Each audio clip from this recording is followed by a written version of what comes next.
All right. Good evening. This should be interesting. Hopefully. That's if I don't have another streaming issue.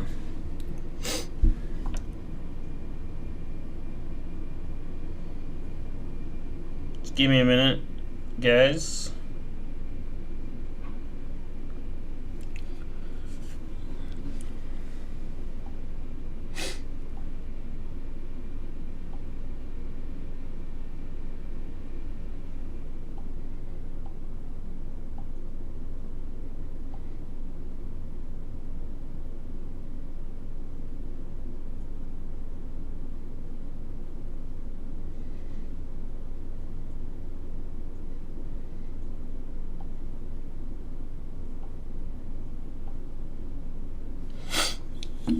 Howdy. What's up, man? Back for more 187. Appreciate you coming in. So, notepad. Do that. All right. I'm just going to wait a minute. Obviously, I have used GrapheneOS for 3 years now, and I love it. Yeah, it's the best. It's the best option that we have right now when it comes to actual security in the Android ecospace, and it is one of the best options that we have that can increase privacy in perspective. There's a lot of FUD that goes around with GrapheneOS. I think it's disingenuous, especially when they pour so much time and money and effort into the project for something that we use for free. I have some thoughts that when I come across people that spread this kind of FUD, it is unproductive and it is problematic more than it is asking questions. Most of the time when people make these arbitrary arguments against GrapheneOS, they use lazy and outdated information, or again, they use lazy and unfalsifiable information from past events that have existed and are a problem, but have either been addressed or you can't address, and it is irrelevant. That is kind of like the premise of this live stream, and hopefully this video in general, and people can come back, either correct or have input in the comments, or I will update and correct anything that I get wrong, especially as time goes on. Maybe I'll do an update. Security and privacy is a shifting scale. It is different from 2025 versus is different from 1995. It's not a monolithic, a homogeneous system where everything is the same, everyone has the same threat model, everyone has the same outcome. All privacy and security is, at the end of the day, is what works and what doesn't. There's a lot of security theater that is put into the system, and I'm not just using that word to virtue signal or make it I'm just saying security theater. I kind of have a list of things that I somewhat understand. DJ Khaled needs both rap bars and salad bars, and he also needs to learn how to have sex with his wife, apparently. Have you ever seen that video of him playing a guitar? It's actually kind of sad. But one of the major problems in the GrapheneOS space is people get misinformation. They go with this misinformation that's outdated, and then they pick less insecure products because they want to. And I'm using massive quotes. Double quotes means it's huge. Google phones. And they have a misrepresentation of what de-Googled and Google phones are. There is tons of information out there that has already stated why GrapheneOS has picked a Pixel device. They are forced to. That it is not their choice. It's because these OEM manufacturers do not care. We're going to look over at their frequent asked questions page and some other documents that we will search and find, kind of understanding how operating systems work, and fundamentally how Android works in general. I mean, in 2026, we have one of the most secure operating systems known to date besides Apple. Apple is just a unfortunate black box, and you have to trust them, but they probably do take their security quite serious. I'm very critical of Apple on a lot of things that they do. I do not like their walled garden. I do not like proprietary software. I don't like that they rope people into an ecosystem and gatekeep people either financially because they have a status and or make an inferior product because they make repairability almost next to near impossible. But that doesn't mean that Google, Android doesn't use X, Wayland, or Mirror. They use Surface Flinger. I don't even know if that's a real thing. I'm gonna check that.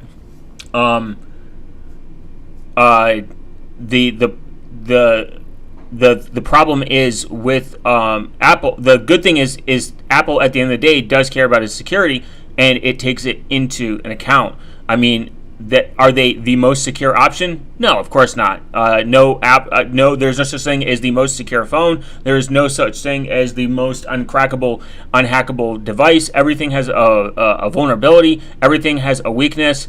But I always say security generally should be relied onto the hardware and the software. They should take care of the security, and they should take care of the aspect ratio of the security, while the user needs to worry about their own OPSEC. OPSEC comes down to your choices on what you release out to the public, and that can be complemented with good hardware and software security. That is kind of the difference.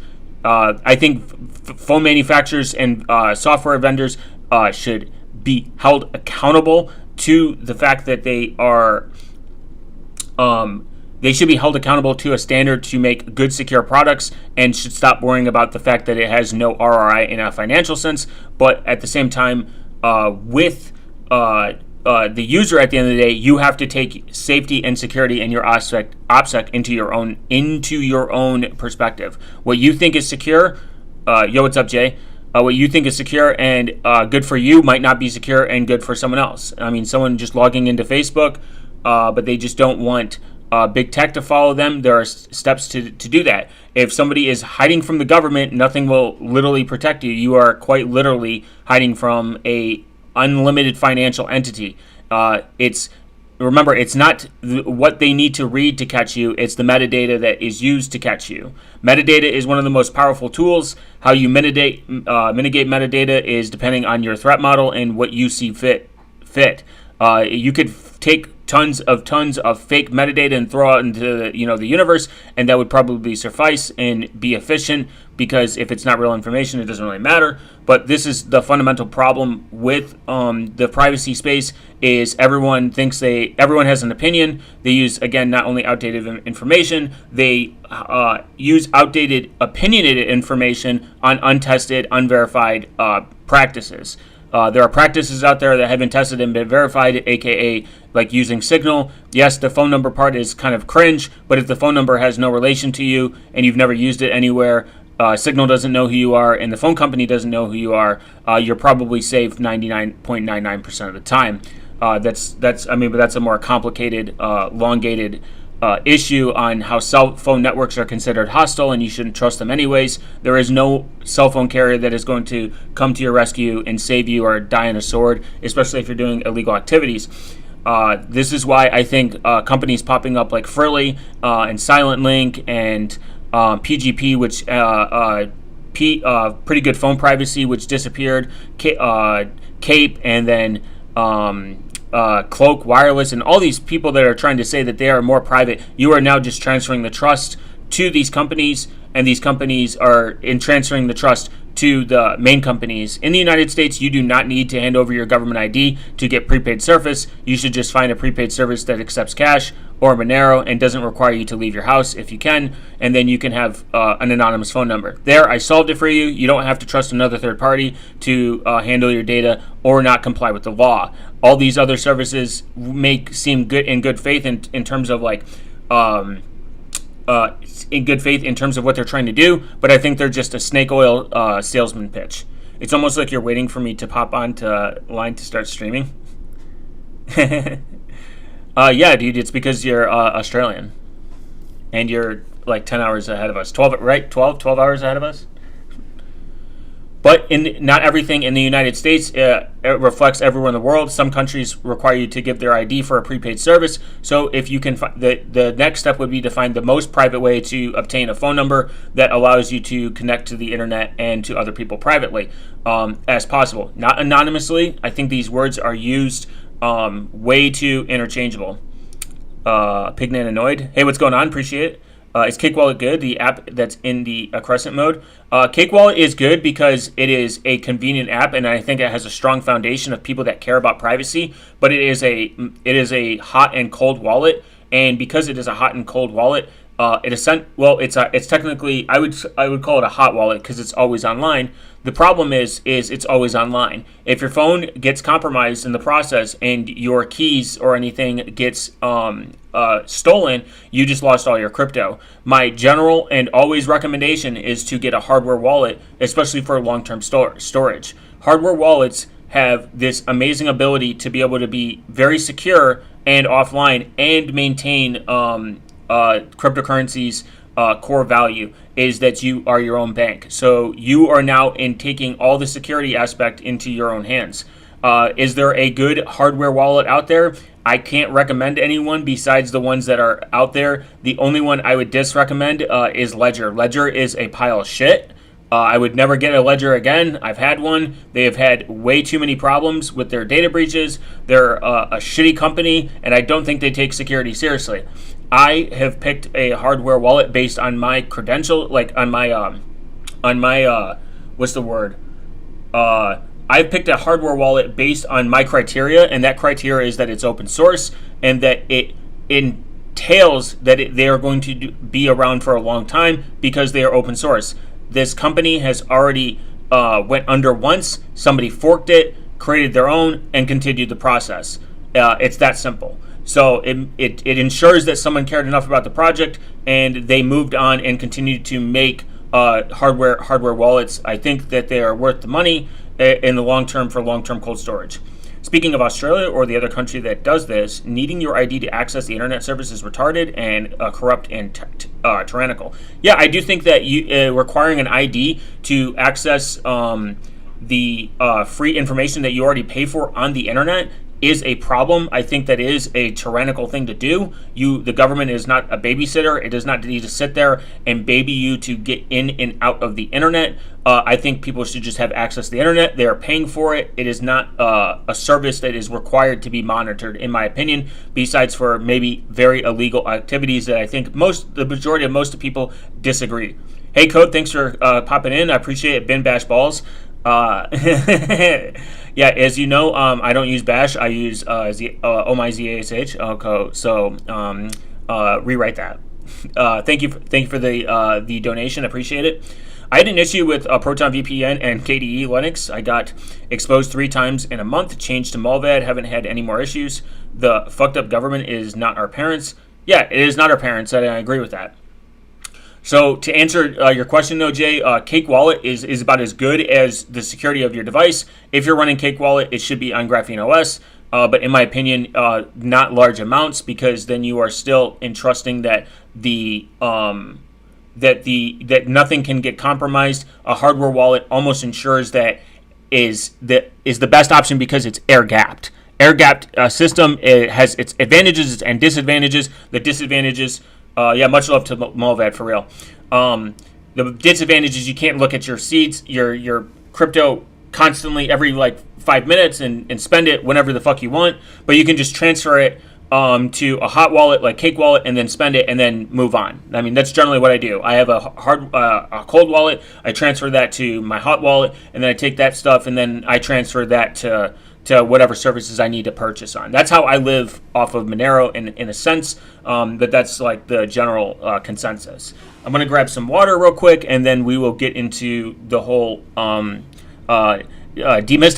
GrapheneOS to a certain degree, and most importantly, why it's important to ignore the FUD and not subject yourself to other less superior options if you care about privacy and security. I'm not going to name any names, but there was somebody that dropped something in my Discord channel that I want to go over. because I think it's important when people spread this kind of information. They say that they don't believe in this kind of stuff. But if you're spreading it, you're obviously taking some malice, and you're not doing your own research, and you're not thinking about it.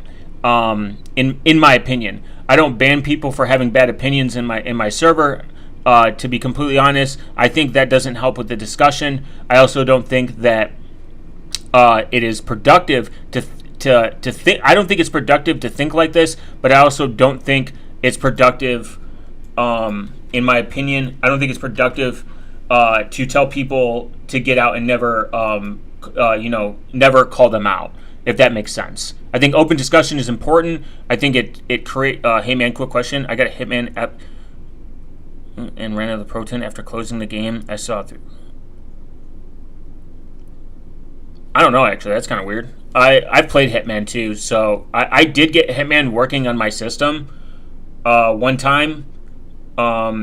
Which one was it? It was like the newest one.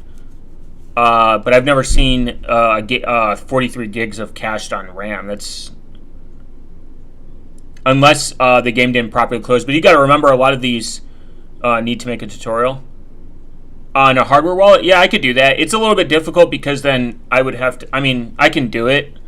I can do it on Cupcake and Cake Wallet. I would think. The only thing I would think is that something in Proton or Steam just cached a ton of storage offloaded to it. Steam's kind of funky. Like sometimes it takes up a ton of resources, especially you're running another layer on the emulation layer. You're not just running Steam. You're running Steam and Proton. That could be the only thing I could say, like, think of. But I remember Hitman being super buggy, and I had to do a couple commands to get it to work. It was super awesome.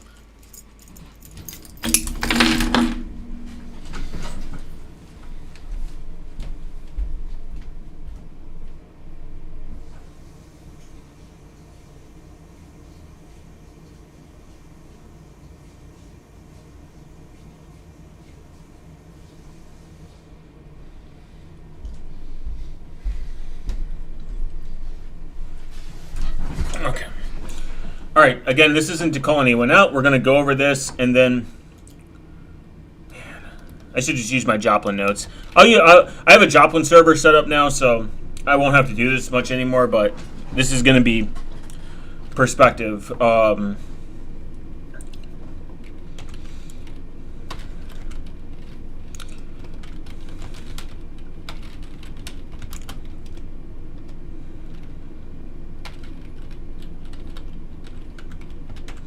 Okay, so earlier today, someone put in that they got something from a Telegram channel which are concerned about security and privacy. Why shouldn't GrapheneOS be used in Russia, or shouldn't be used with extreme caution? By default, for Google anonymization purposes, many items are proxied through the GrapheneOS servers. These include the internet connectivity check, which runs outside of the VPN, even if external connections are blocked. Attestation, key provisioning, widevine provisioning, as well as the current service, which sends requests to the GrapheneOS org. Which, when setting up GrapheneOS, you don't have the option to select a provider. There are a few other nuances I'll explain downside. The downsides: if you used Wi-Fi network without a firewall during the initial setup, which you can, by the way, you actually don't. This is already a person who doesn't understand GrapheneOS or has ever set it up. You don't need an internet connection to set up GrapheneOS. You can immediately set up GrapheneOS, no location services, no network connection. You can sideload GrapheneOS completely offline. You can sideload all the apps, and you can sideload the updates. You never have to connect to the internet. This is already misleading. Just throwing that out there, just to correct it.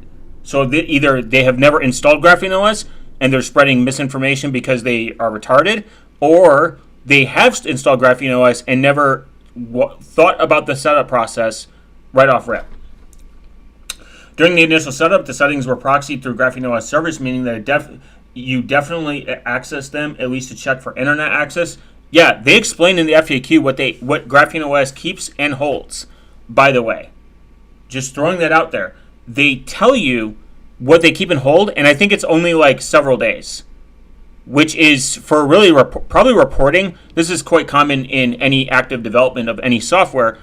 if you need to know we are connecting, they need to check something because you are. What sounds better? GrapheneOS servers, which they are explicit upfront. Hey, we hold this stuff for 7 days. Or Google, you don't know how long they hold that information for. It could be several months. What sounds better? Just flip of a coin. Think about it. Think about it real deep. Comment below. Comment your thoughts. In the comments when the video ends, so YouTube knows I'm a real person. During the initial setup, blah, blah, blah. It's not a secret that Sorum is installed in Russia, which can monitor your traffic, even if it's largely encrypted. GrapheneOS doesn't use encrypted client hello, meaning you have to trace by accessing the domains. Again, this is a person who did someone went unhinged on the Discord server? Kind of. I wouldn't say unhinged, but they say they got this from Telegram. Of all places, by the way, doesn't use any form of encryption. It's completely free, ran by a very sleazy and kind of shady person, and doesn't charge for it. So, like, I don't know. I'm trying to avoid the free aspects because Signal is free. So the encrypted, this has already been ratioed on the internet. Encrypted client hello needs to be supported on both parties. You have to remember this. So we can just look this up to have a firm understanding.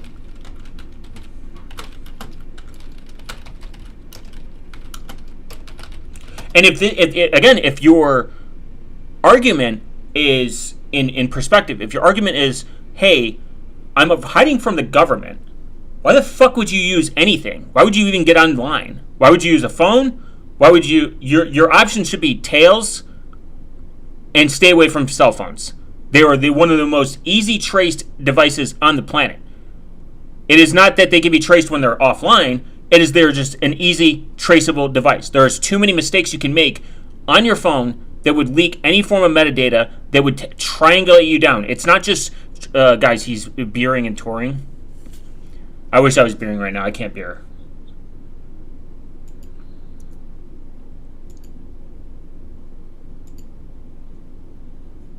Beering and touring would be great right now. I don't even have the weeds. I'm sober. So, user visits with encryption, intermediacies cloudflare.com. Without it, intermediacies example.com. You can still see. I feel like SimpleX would do if you're hiding. Damn, why can't you be here? Antibiotics because I fucked up my hand. And I want to. So this is what it says. But you have to remember, both parts have to support encrypted client hello. Dave Plummer got ratioed about this on the internet, thinking that this was like, your ISP can't see anything anymore. It's better than like a VPN. And there's way smarter people that, I wonder if I can find it.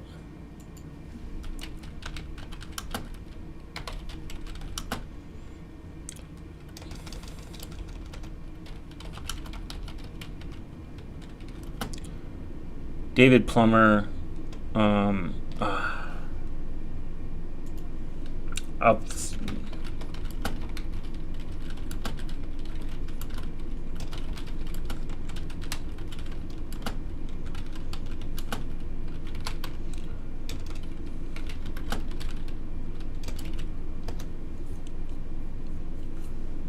gonna see if I can find the thread. It's crazy. There are people that are like, no, he's wrong.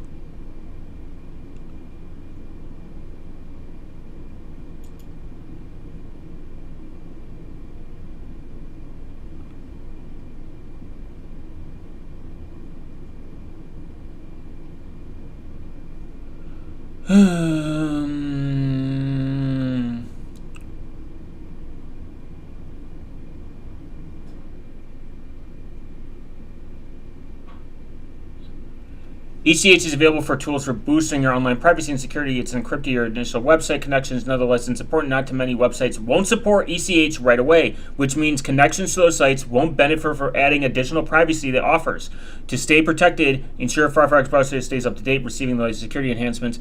ECH, unlike technologies like VPNs, ECH doesn't redirect your browser traffic or involve third parties. That's about it. But it's not fully implemented. You need to be able to implement it on both both sides. That's the difference.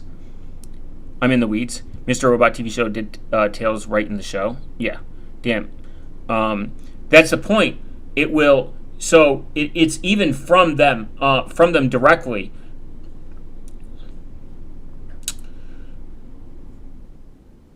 You can from what I understand, is ECH is all it is encrypting the last puzzle piece. Yeah, Mr. Robot was cool. Though it was like the last puzzle piece for it, but it's still, people kind of proved that you can still see what websites you're going to. It's not even remotely like operational at this point. It's still a theory. So even people, I think people even pointed out on privacy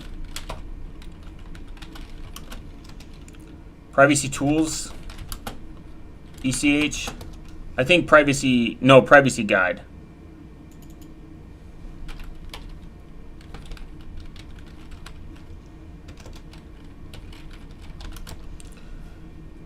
From where I've read everywhere, encrypted client hello is not fully implemented. It's still got a long way. And there's other things that can even find out what websites you've gone to. There's other forms of metadata. There's other forms of fingerprinting. This is not a one-and-all solution. It's like VPNs being the one-and-all solution. Guys, I don't know, but I found out there are like a bunch of OPSEC servers on SimpleX. I hope the community gets traction on SimpleX too. So SimpleX is cool, but they've made some really bad publicity. Like here's a popular one, DNS over HTTPS doesn't actually hide anything. It's just more of a security feature. Yeah, the only issue with SimpleX, they want to do some coin with the Ethereum virtual network to reward relay runners. That's kind of like the problem. But here's pretty much a good understanding of how DNS works. DNS is a very complex thing, and it does give off a lot of information. You have to trust the DNS provider at the end of the day. Where is it? There's a great one.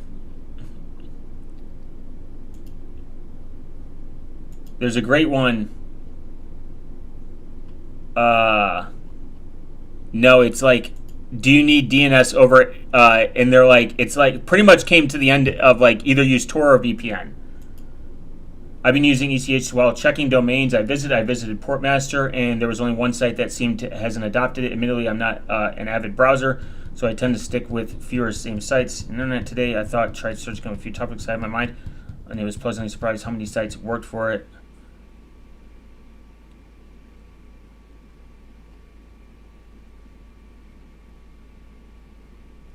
I can't remember.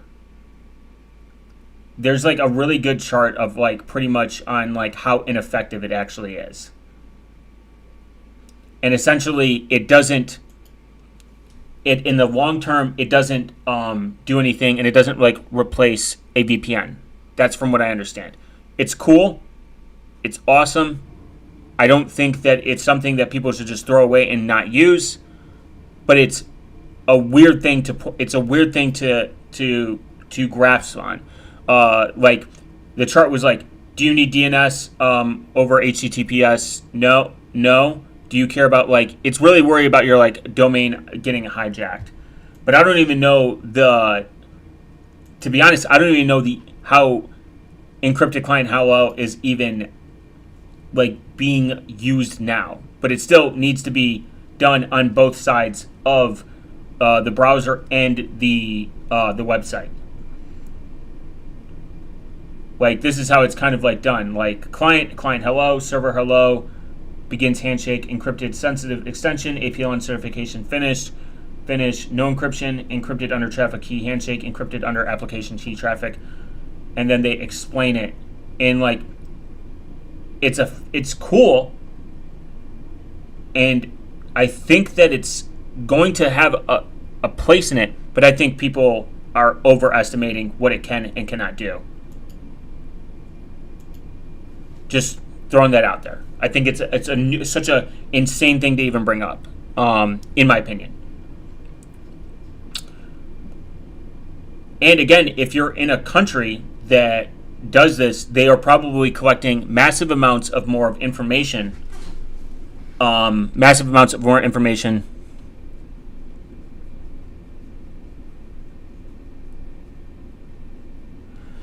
Yeah, SimpleX has a lot of good features. I just don't like the direction that they are heading with some decision making.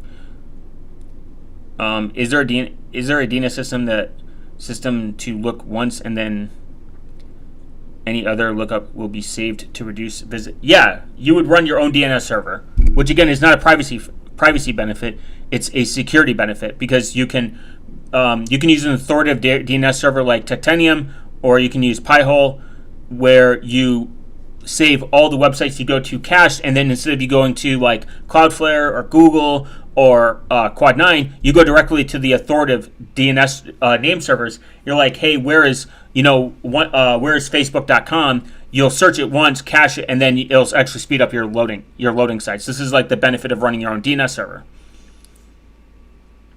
That's like the real benefit, actually. That's the only benefit, and it's more secure because you can make sure that no one is like running your own DNS server and then DNSSEC. You're ensuring, and using DNSSEC, you're ensuring that no one is maliciously replacing the website. There's no man-in-the-middle attack, essentially, from what I understand. It's more of a security feature, but yeah, if you want to speed up your DNS resolves and oh, thanks, Code. I appreciate it.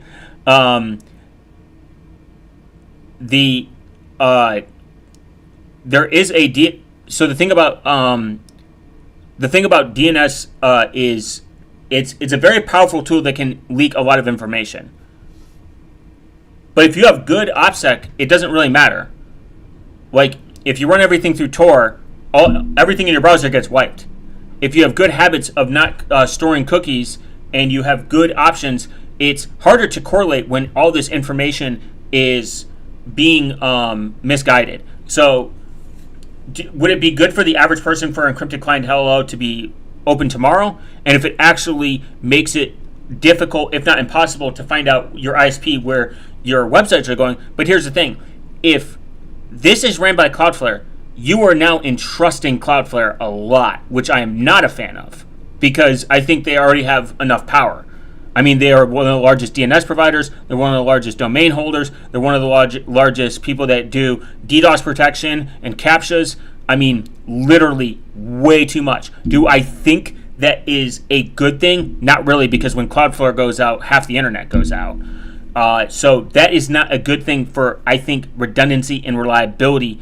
And that gives a lot of power to that company. Do I think they don't care about security? No, I think they care about security. Do I think they care about privacy? Probably, because you can still care about privacy and be a big organization. I mean, they make probably a ton of money from their businesses ventures anyway, so it's not really relevant. But do I think that they have a lot of power? Yes, and I think that is kind of a problem. How you solve that is running your own DNS server like Titanium, and you become your own authoritative DNS server. Y'all remember that Cloudflare outage late in 2025? Yeah, there was a lot of them. It was like more than one. So that's just my rant about that in general. We do hate CAPTCHAs for sure. CAPTCHAs, yeah, we do hate CAPTCHAs, and they're literally fucking it's like slave work to ensure that they work. I mean, Google is using fucking free people's time to fucking solve them, so it gets better. It learns off of you or something. I want to find the person who made CAPTCHAs and just fight them. But the thing about I don't like about SimpleX is the fact that they went with the Ethereum virtual machine way. I know they're using it for like zero knowledge proofs. That's cool. I just don't like their ideology on some things that they have stated on their public account. Does that mean the software isn't good? No, it's great. Do I like SimpleX and I think it's a good alternative to Session? Yes, absolutely. And a better alternative than Signal? Yes, absolutely. I have a problem with Cloudflare. It seems that it wants something in my browser won't give them. A noob is better than Cloudflare. Yeah, Cloudflare can pretty much just be replaced by a few some. Yeah, 100%. Cloudflare can be replaced by a ton of tools. Like Tunnels is cool for people that want to expose stuff to the internet, but you can just use NetBird or Tailscale. And if you're like super like you want to be like super like self-host open source, NetBird, Tailscale, Headscale, TwinGate. I mean, there's so many fucking options out there. You don't need to use them anymore. And Anubis is great. It's free and open source, and it does a great job. Codeberg, I think, uses it, and it has anime girls. We all love our anime girls. So, if you use a Wi-Fi network without a firewall during the initial setup, congratulations, you've securely identified yourself to a GrapheneOS user, as a GrapheneOS user to your providers and possibly the CIA who would have access to GrapheneOS servers. Who may have access to servers. Again, this is a stretch. This is taking something and just stretching it and being like the CIA has access to your servers. Based on what? Why the CIA? Why not the NSA? Why not Russia? Why not M13? Why not Britain? Why CIA? Why do people think that it's always the CIA? Or like Australians, if we still got no common sense in here, what is the Australian version of the CIA? I will check on. Yeah, it's cool. I think anyone can deploy it too. The person who made it was like, I think everyone should have access to this because it's great. It also prevents, I believe, AI botting, like AI scraping. It's like that was the original intent, I believe. It's a cool product. So saying this is like saying like just CIA exists, you know what I mean? So they must be infiltrating like GrapheneOS servers. How? It's just, I don't know. It's just hard to even answer that question because most people that have these kind of like this thought process, they automatically think that everything has been compromised by the CIA. That's retarded. And again, this goes back to because it was done once, it's going to be done again. It has to be. Waifu? Wi-Fi. Wi-Fi. Yeah, true.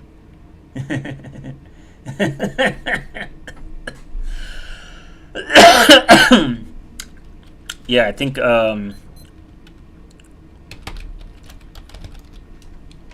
Codeberg uses it. What if they use Cloudflare to do a CAPTCHA? About 40-minute mark. See ya. Later, Billy. Appreciate you stopping by. Can I find it?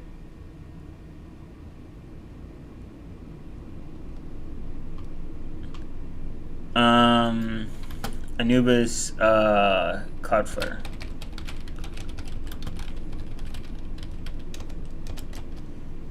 We need Wi-Fi, Chan. Yeah, for real.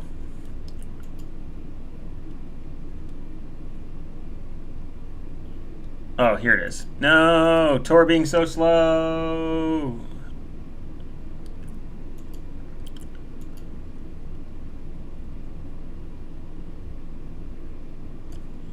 In most cases, you should not need this and can probably get by. Yeah.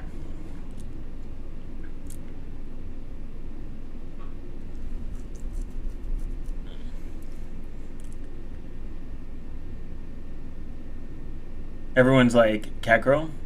Based. And you can run, I think you can run this yourself. Yeah, you can run your own version and a honeypot. Look at that. Honeypot features. And look at that. Guys, it runs in Docker. Anytime you see Docker, it's pretty easy apparently, I hear.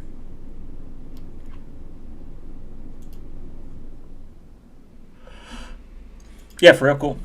So, I mean, like the first premise is CIA did one thing.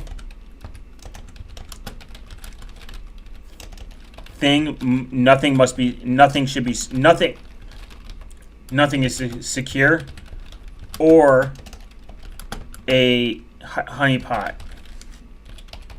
That's silly. That's a silly way to live. You shouldn't even fucking get on the internet at that point. I mean, it's if you think everything. No, they should opt out to Podman. Sorry, Docker Enjoyer here.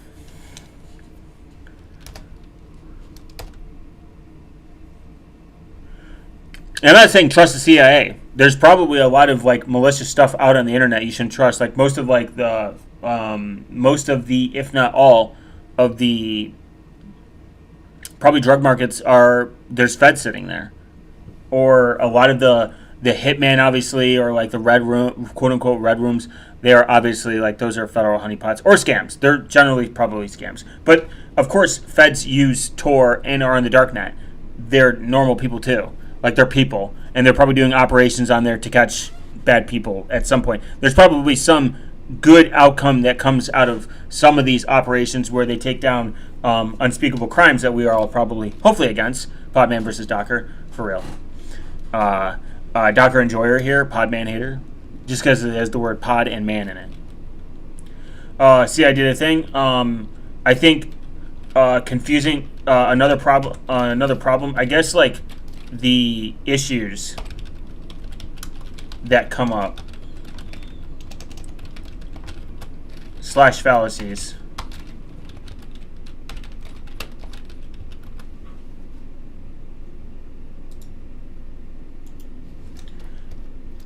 See, I did one thing and nothing is secure, or a honeypot.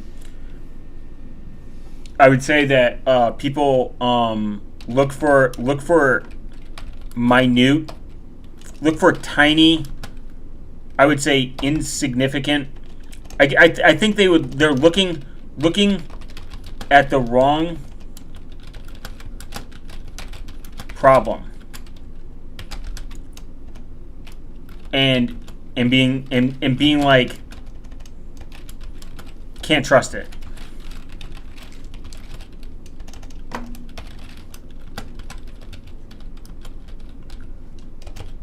That's like a big one. They look at the wrong problem, like, or another one is like they look at the wrong problem and can't trust it. I would say even more, they don't run it.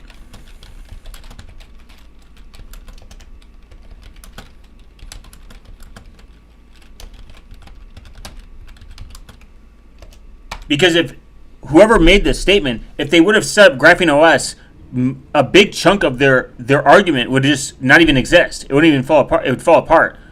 Because you can, again, sideload, install GrapheneOS, no network, completely set up, no locations service on, nothing.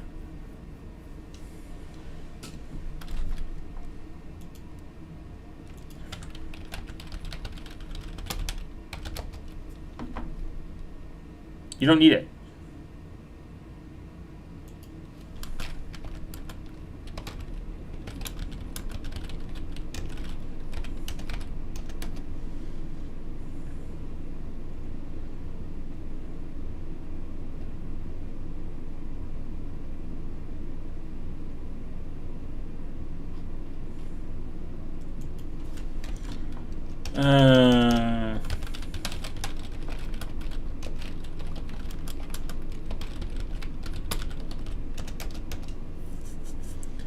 Where is it? God damn it.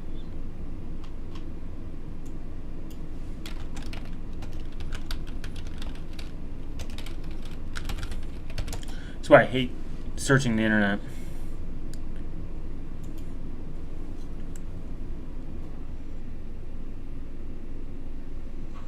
Where's dark mode? Please. GrapheneOS, give me dark mode.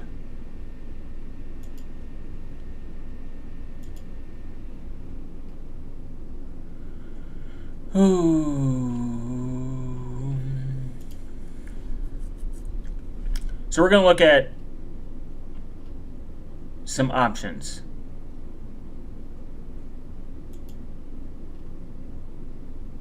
Updates can be downloaded via the release page and installed via recovery with ABD sideloading. The zip files are signed and verified by recovery. They're just as they're there by the update client with the OS. This includes the providing downgrade protection, which prevents attempting to downgrade the version. If recovery didn't enforce these things, they would still be enforced via the verified boot, including downgrading protection and the attempt to update which has failed to boot and be rolled back. To install one by sideloading, you need to go into boot recovery. I've done this. It's super easy. The USB-C port and pogo pins control. Off, charging only when locked, charging only when locked except before first unlocked on. Very simple to understand on the security side is it takes physical security into perspective and kind of like hardware security.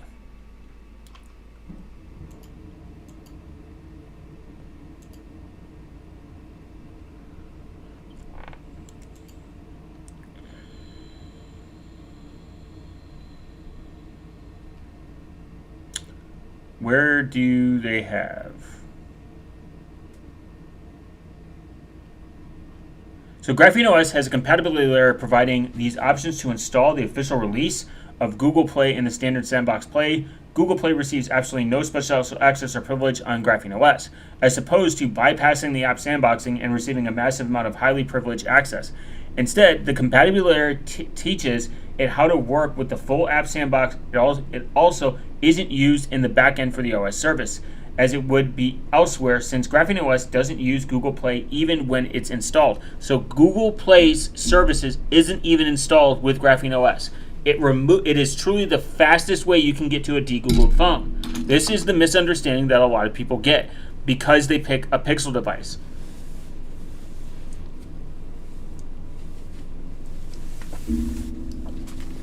And we're going to get into essentially why they picked it. They're kind of forced to. And they've said it themselves. They are forced to pick a lesser, one of the most secure options, which is the Pixel. Some people call Secure Blue the GrapheneOS of desktops. I wonder how accurate that is. Kind of. As long as it's immutable. I mean, the immutability gives GrapheneOS, Android in general, a secure setup because it can't be changed. But Linux also, most computers don't support verified boot or like the trusted platform module. It's not really a thing. There's Trench Boot that is supposed to do that. You have heads and tails, and I mean that is a big part of it is to make sure that the software that you install, it hasn't been tampered with. And then removing sudo with something that's more secure, like maybe like doas or run zero. Not having a root user actually in general, actually having good sandboxing, control flow integrity as well. I mean, there's a list of things that most modern Linux desktops don't support natively out of the box. AppArmor policies aren't written out of the box. SE Linux policies aren't written out of the box. Hardening is not really done. So because again, Linux isn't a monolithic. Linux isn't a homogeneous pool of ideas. It is very separate. Very like, it's a very separate ideology. Different Linux distros think that they should do security differently. Secure Blue takes the ideology from GrapheneOS and implies it and implements it, but that's a person doing all that. That means that you now have to go use Secure Blue. I think CubesOS takes the best approach, in my opinion. It sandboxes everything. It uses a modified version of Zen Hypervisor, and I think you can also not set up root accounts with your versions of different VMs. You can also, if you set up Kick Secure in a VM, you can even do split sys mainnet, which splits the root user and the regular user from each other. So Secure Blue is immutable atomic distro, but it seems hardware updates are a big issue on Secure Blue. Yeah, hardware updates. I mean, hardware security is another problem. Most people don't update their BIOS. That's like another issue. In perspective, I mean, I think it's not the macro code, or like the, yeah, so kick secure is good. I don't like that it's based on Debian. That's about it. I think that's like the fundamental problem with it. But some people say that's not a huge issue because they improve upon it. But I don't think. I think Bleeding Edge is far better, far more superior. From just what I've read from a security standpoint, Bleeding Edge is just better. GrapheneOS adds a network permission toggle for disallowing both directional and indirectional access to any available networks. The device local network localhost is also guarded by this permission, which is important for preventing apps from using it to communicate between profiles. Unlike a firewall-based implementation, the network permission toggle prevents apps from using network via API provided by the OS or other apps in the same profile as long as they're marked appropriately. The standard internet permission is for a basis of network permissions toggled is enhanced with a second layer of enforcement and proper support for granting and revoking on a per profile basis. To avoid breaking compatibility with Android apps, the added permission toggle is enabled by default. However, the OS app installation UI has been extended to show the toggle is a part of the installation confirmation page, so users can disable it when installing an app.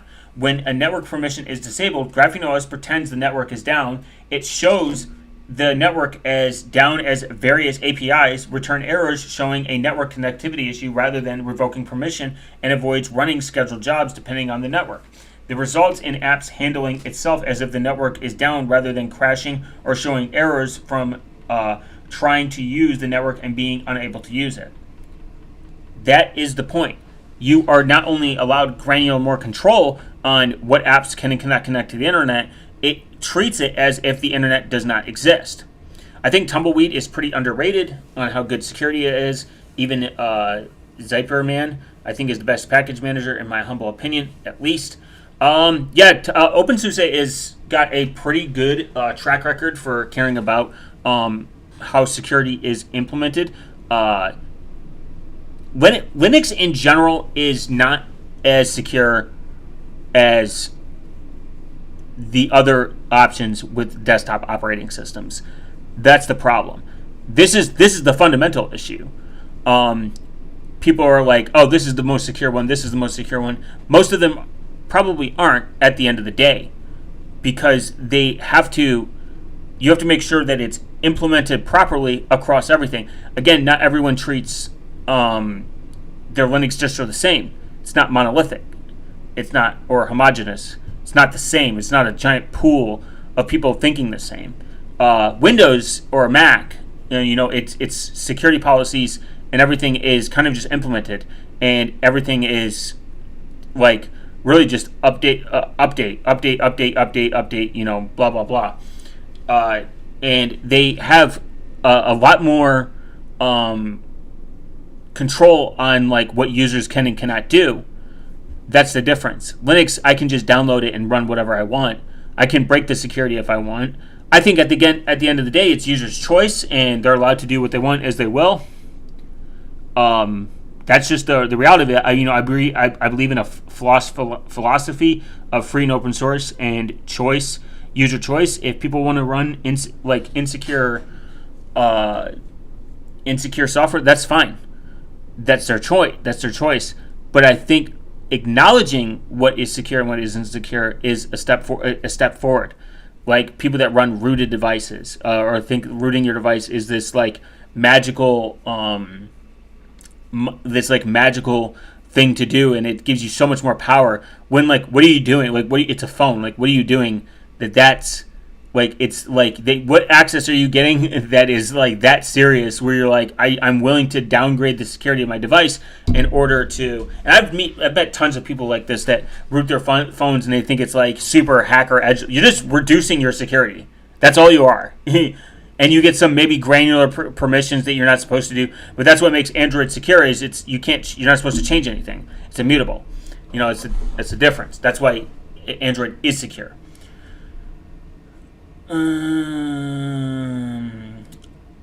GrapheneOS supports a per connection MAC randomization enabled by default. This is more private approach than the standard persistent per network random MAC used by modern Android.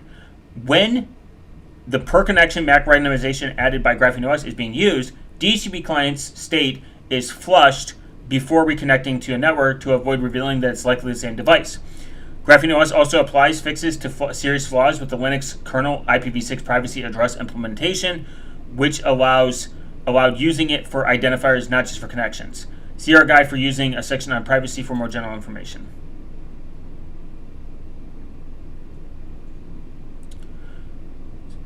Wi-Fi on GrapheneOS is very privately friendly, essentially anonymous, as long as the apps do not leak unique identifiers of information of the network. GrapheneOS avoids allowing itself to be fingerprinted, as GrapheneOS, other than the connections which documented, can be easily disabled or forced through a VPN service. Isn't Bazite immutable? It is. Bazite's cool. I didn't like it. I used it. It is very restrictive too. These are very restrictive platforms. You actually don't realize how much, if you use Linux for a long time and you go to these, you're going to be pissed. Because of how restrictive it is.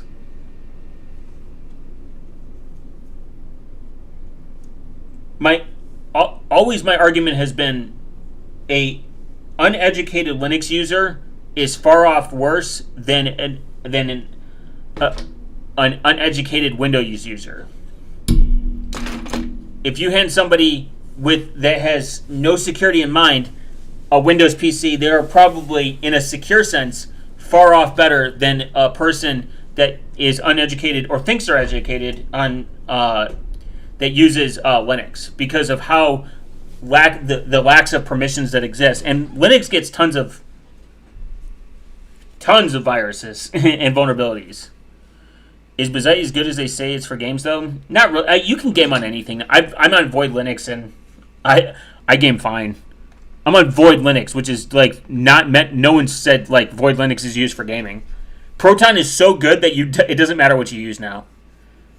I've gamed on Gentoo. I've gamed on Void has been the only thing I had a problem was 32. I had to install the 32-bit version of Steam, which is not good, but whatever.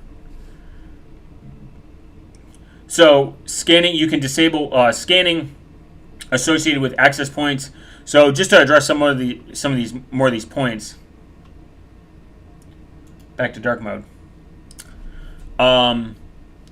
If you use Wi-Fi network without a firewall during the initial setup, by the way, it does a per MAC randomization. A per MAC randomization. So this can be considered as anonymous as possible. They essentially don't know you connected to the GrapheneOS servers unless they can see that you went to GrapheneOSservers.com. But who fucking cares? If, again, there's no identifiable information that is leaking here. The 43 gig cache from 2020 Hitman game freaked me out pretty much today.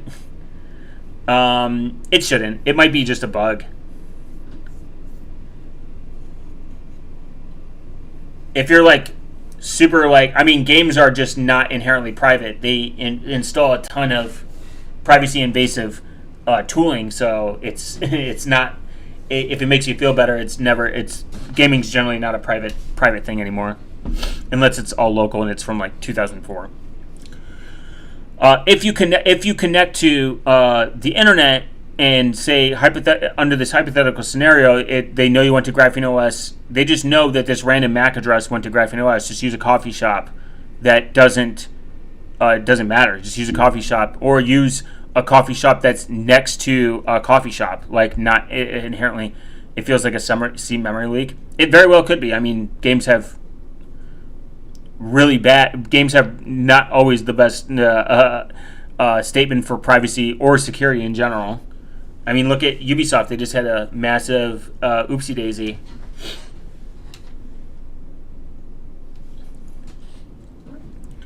So I think statements like this, during the initial setup, the settings were proxied through GrapheneOS servers, meaning you definitely access them at least to check the internet access.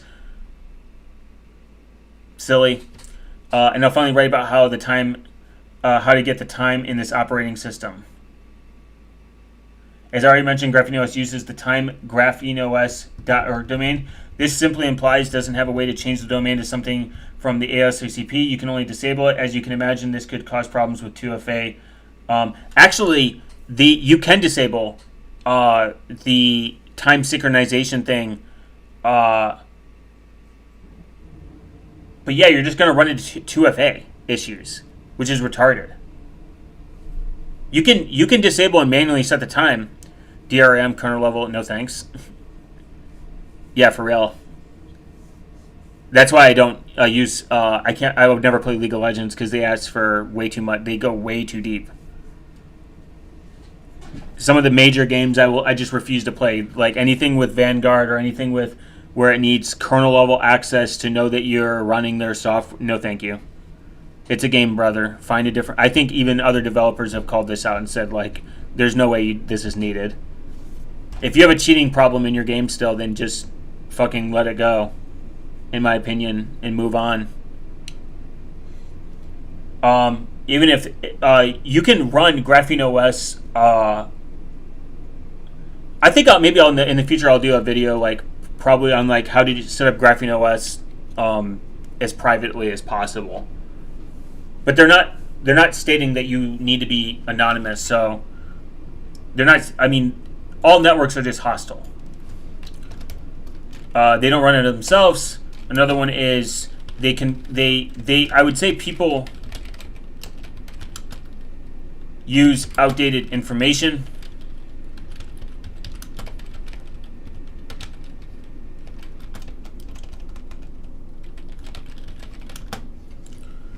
That's another one that's like kind of like silly. GrapheneOS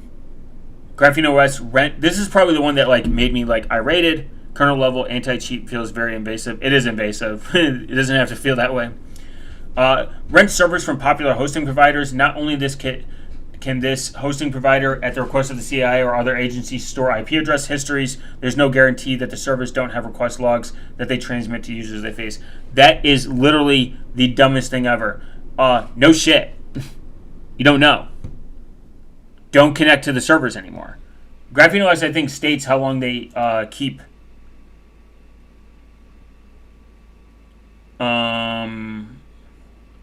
The simplest approach is to only use the owner profile.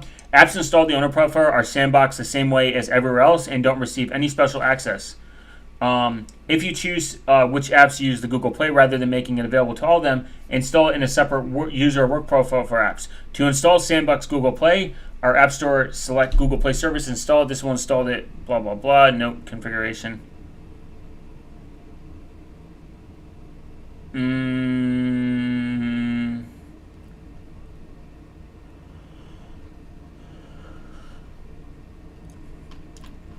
They talk about like what their servers like log.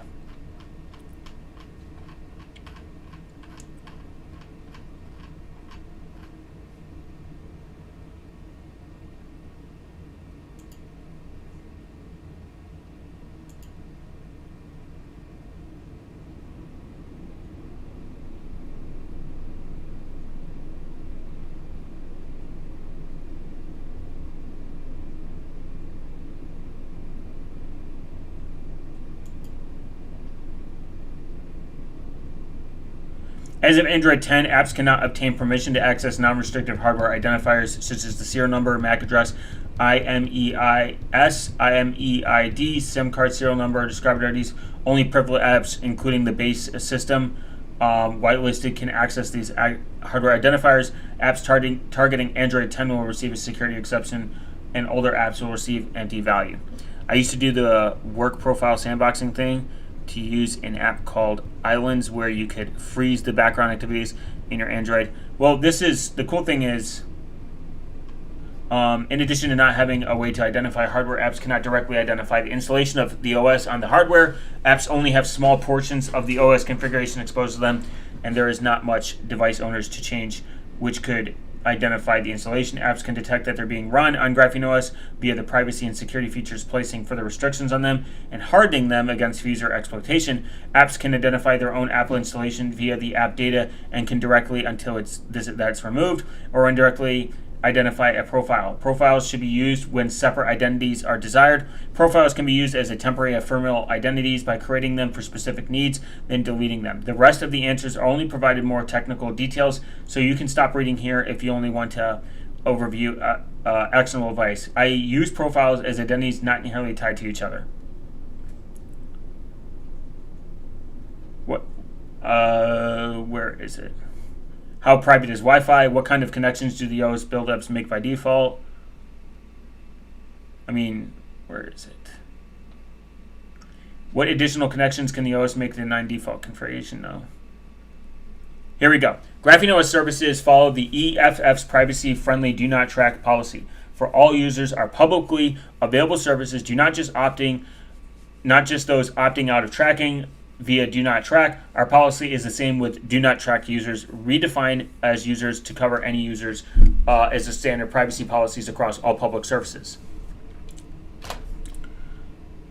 So all these. Our implementation of the policy primarily consists of making sure our servers only retain logs for almost 10 days with a lower limit or no persistent logs for certain services. In practice, we follow much stricter privacy guidelines than rules laid out in the EFF policy. However, we don't want to define our own complex ad hoc privacy policy rather than reusing a sensible one with serious thought and put in by experts. Our mail server, matrix server, element instance, and Mastodon server only provide accounts GrapheneOS project members, so most functionality outside the scope is relevant to the public's privacy policy. The OS uses the network-provided DNS server by default, typically a dynamic IP configuration to auto-configure the client and network IPv4 DNS servers obtained by DHCP and IPv6 servers obtained by RDNSS. For a static IP configuration, the DNS servers are manually configured as a part of the static configuration. A VPN provides a network layer on top of the underlying network of the OS uses. VPN providers DNS servers for everything beyond resolving IP addresses of the VPN perform network connectivity checks, connectivity checks on each of the underlying networks and digital VPN themselves. I wonder if they mainly use Java for building the operating system. I believe they built just on top of GrapheneOS. I think they actually use Kotlin. If I'm not mistaken. I could be wrong though. Why does private DNS not accept IP addresses? DNS over TLS, not only it provides privacy for DNS resolution, even authenticated DNS results with DNSSEC does not protect other connections unless the DNS records are part of the system used to provide authenticated encryption. And DNS over TLS is not a substitute for DNSSEC. If a connection has an authenticated encryption, they're secure even if DNS resolution is hijacked by an attacker. If connections do not have an authentication encryption, an attacker can listen in and tamper with them without hijacking DNS. Does DNS over TLS? Private DNS hide sites would I visit? Private DNS only encrypts DNS. The adversary monitoring the connection can still see the IP address at the other end of those connections. Many domains resolve ambiguous IP addresses, so encrypted DNS is a part of what's required to take away a lot of the information leak adversaries. However, TLS currently leaks domains via SNI, so encrypted DNS is not yet accomplished by much. Its forward-looking feature that will become more useful in the future, and using is recommended but not an alternative for using Tor or VPN. Essentially, Tor or VPN is your best option when it comes to actual privacy. VPN, Tor supports whatever. Can apps monitor network connections or statics? Apps cannot monitor network connections unless they are made into an active VPN service by the user. Apps cannot normally access network stats and cannot directly access them. However, app-based stats can explicitly grant users a part of access to the app's user stats in settings, apps, special apps, access usage. This was previously part of the GrapheneOS privacy improvements, but became a standard Android feature with Android 10.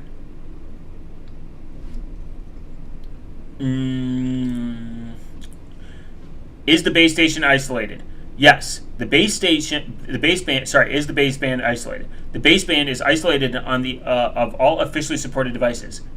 The Pixel series. Memory access is partitioned by the IOMMU and is limited to internal memory and memory shared by the driver implementations. The baseband on the official supported devices with a Qualcomm SoC chip implements Wi-Fi and Bluetooth as an internal sandbox process rather than having a separate baseband for those like earlier devices. Earlier generated devices we used to support prior to the Pixel had Wi-Fi plus Bluetooth implemented on a separate SoC. This was not properly contained by the stock OS, and we put substantial work into addressing that problem. However, this work has been obsolete now that Wi-Fi and Bluetooth are provided by the stock on the officially supported devices. A component being on a separate chip is orthogonal, and to whether it's isolated. In order to be isolated, the drivers need to be treated as untrusted. If it has a DMA access, then it needs to be contained in via the IOMMU, and the driver needs to treat the shared memory as untrusted, as it would do with the data received another way. There's a lot of attack surface between the baseband and the kernel user space software stack connected to it. OS security is very relevant to containing the hardware components, including the radios, and the vast majority of the attack surface is in software. The OS relies upon the hardware and the firmware to be able to obtain components, but ends up being primarily responsible for due to the control over the configuration of shared memory and the complexity of this interface and the OS side implementation. The mobile Ethos Wi-Fi driver firmware is primarily a soft Mac implementation. Complexity in the driver rather than the firmware. The fully functional driver is massive, and the firmware is quite small. Unfortunately, since the Linux kernel is monolithic and has no internal security boundaries, the attack surface is a problematic, and a hard Mac implementation with most complexity in the isolated firmware could be better than the status quo. An isolated driver would be ideal. So, there are obviously issues with it being Android being based on the Linux kernel. Just perspective. Why am I seeing a message about my bootloader not being locked? How do I keep the OS? How do I update without connecting to the internet? Updates can be sideloaded via recovery. Do notifications work properly on GrapheneOS? That's fine. How do I transfer files for another device? Will GrapheneOS include support for Google services? This is something to put into the back of your head and actually understand. Like Android open source project, GrapheneOS doesn't include Google apps and services. They won't ever be bundled with the OS. GrapheneOS includes a compatibility layer for sandbox Play services that makes users install Play services apps to be able to run as a full sandbox, unprivileged apps. This is documented as a part of the user guide. Many apps work perfectly fine without the Play service, and many other apps depend on it for a subset of their functionality. Users can choose to install the Play service in specific profiles to control which apps can use it. The Android open source project APIs are not tied to Google, but that are not tied to Google, but they are typically provided via Play services and will continue to be implemented using open source projects like the Seed Vault backup app. Text-to-speech, speech-to-text, geocoding accessibility service are some examples of other Android APIs where they need to be developed and bundled and implemented based on an existence open source projects. GrapheneOS is not going to implement these via Google Service Compatibility Layer because these APIs are in no way inherently tied to Google services. Ideally, Google themselves would support installing the official Play service as a regular apps rather than taking the monopolistic approach of forcing it to be bundled into the OS in a deeply integrated way with special privileges, permissions, and capabilities. Does GrapheneOS provide factory reset protection? Why are my favorite apps bundled? And then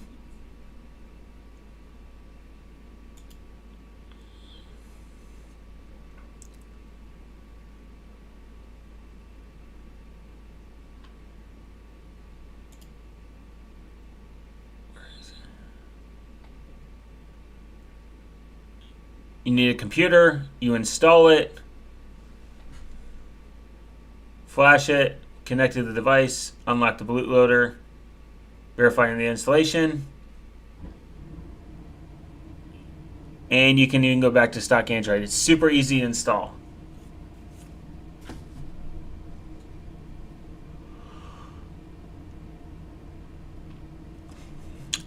The GrapheneOS code is reviewed by an external security researchers, companies, and organizations on a continuous basis. This is the main benefit of GrapheneOS being an open source project actively used by other organizations, but it is certainly not something to take for granted based on the project being open source. We put a lot of work into making our code well documented, easy to review. auditing the code and review cannot be done properly as one-time thing, but rather it needs to be continuously done as code changes. Most of the code review and auditing result from GrapheneOS can be seen from the public pull requests and issue trackers. For example, the French ANSSI organization uses a bunch of our work and has given us suggestions along with reporting issues, including a couple issues in hardened malloc where it could have had a false positive detecting a memory corruption and wrongly abort the process. We built relationships with security researchers and organizations interested in GrapheneOS. Check the Shia code to verify clean. Yeah. That's the point, is like these, that is the point, that these people, like GrapheneOS, I guess like more of like on the, the positive side.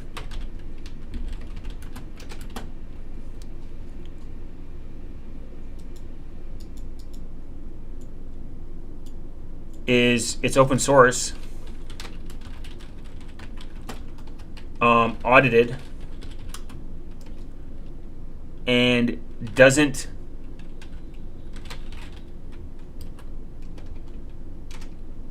not ship with Google, anything Google.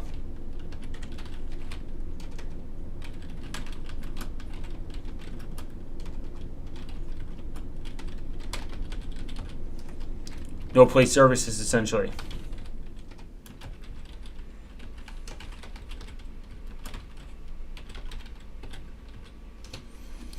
And they even said it themselves. They're quite literally making a sandbox layer, and that sandbox layer is separate from the OS, not integrated.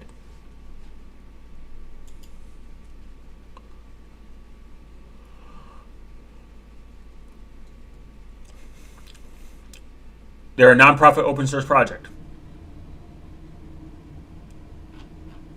And that might help them stay around for a lot longer than being bought out by some corporate company that will inevitably become. That was like, I was kind of worried about Google's Android open source project being sold.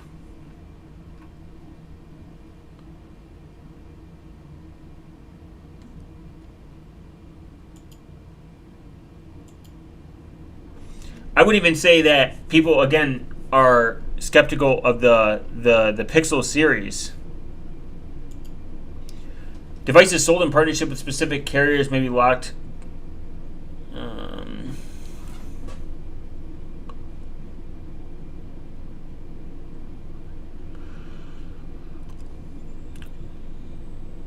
So a non-exhaustive list of requirements for free device. Again, for the people that are like, well, they picked a Google device.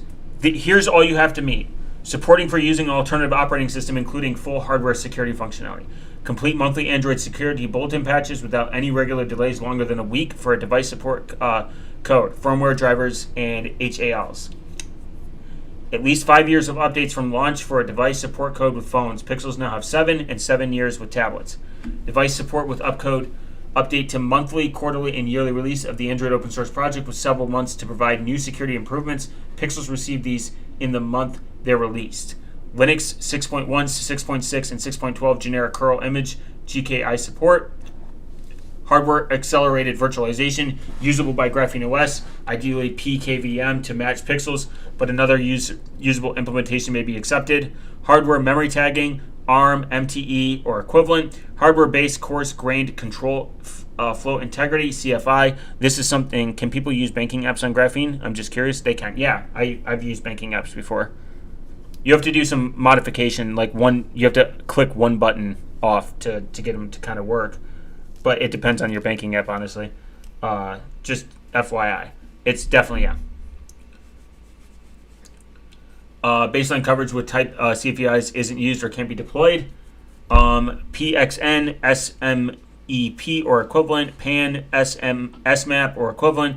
Isolated radios, support for AB updates, both firmware and OS images with automatic rollback if the initial boot follows more than one time. Verified boot with rollback protection for firmware. Verified boot with rollback protection for the OS, Android Verify Boot. I use 2 banking apps. T-Mobile let me unlock the bootloader before it was paid off, but I've been with them for like 10 years. Oh, that's nice. Wow, based actually.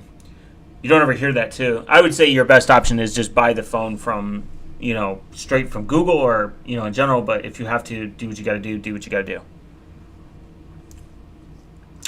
do. Strongbox key store provided by Secure Element. Hardware key installation support for the Strongbox key store.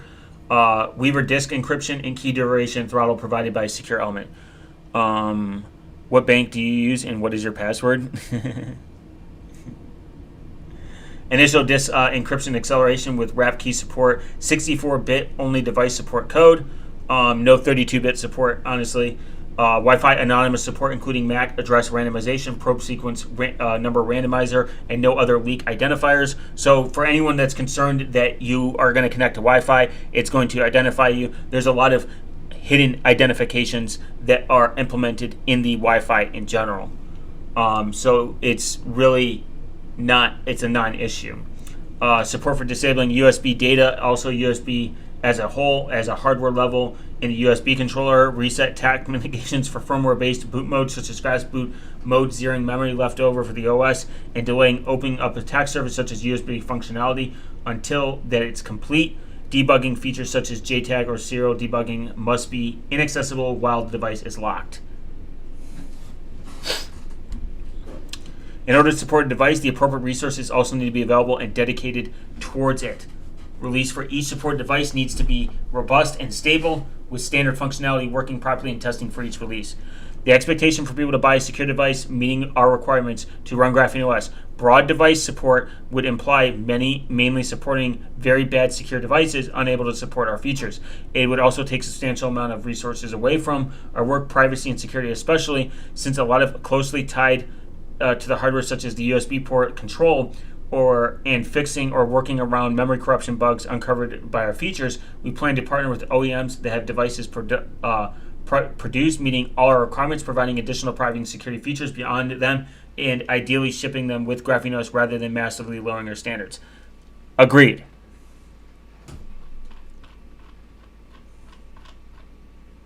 So they only hold what's needed for 10 days. I thought they had something in here about the initial setup.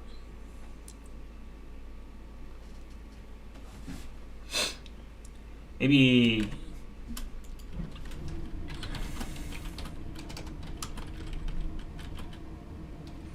wait, I have GrapheneOS right here. I can just fucking create another user profile real quick, and I'm like 99% sure you don't need any connection to the networks starting off. And you can sideload apps, literally. Install them via a flash drive. You have to make sure it's the right one. And it's secure. And other profiles have less control. I use Piggy Bank. Password is Pubes OS 69. That's a good one. What a nice bank. And password. So when you get up the location services, that can be turned off.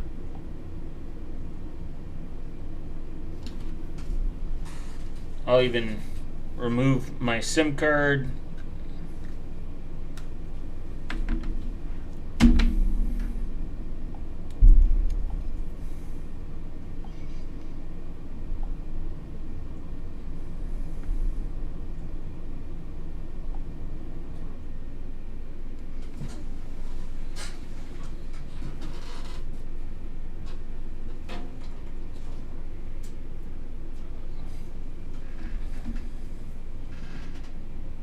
Because I'm 99.9% sure you can install GrapheneOS, with no network needed. They don't even ask.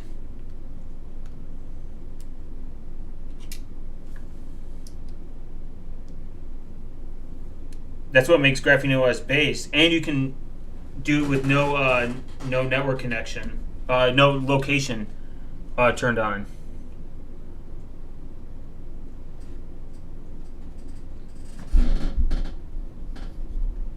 It's true. It's truly. I think people have just a misunderstanding of because they picked a Pixel device, but they're forced to pick a Pixel device for the simple fact. Yeah, it's like 3 steps. I'm all set now. Yeah. Because I think I installed GrapheneOS in my Pixel 6 sideloaded with ABD. Like I sideloaded GrapheneOS, and I didn't. My in that Pixel device SIM card doesn't work anymore, and it's never connected to the internet. Besides Wi-Fi, I used the browser to install GrapheneOS in my Pixel. Nice. You can use GrapheneOS to install GrapheneOS. You can use your GrapheneOS device to install it even. But you can completely sideload it via USB, the USB port, because I've done it. And if I remember correctly, I didn't have any internet connection. Which that's a huge benefit. And again, they do MAC randomization for the Wi-Fi, so it doesn't. If you don't insert a SIM card and you connect to Wi-Fi, it doesn't matter. So there's not really a good argument for why people think that it's they think that it's some CIA operative. Again, the CIA doesn't need to do all these convoluted schemes to to crack people on doing illegal stuff. Most people just have bad OPSEC and they just figure it out themselves. I sold my wife for internet connection. That's a good trade. Wait, fiber? Because if it's not fiber, then it was a bad trade. Fiber, yes. No fiber? No. Bad trade.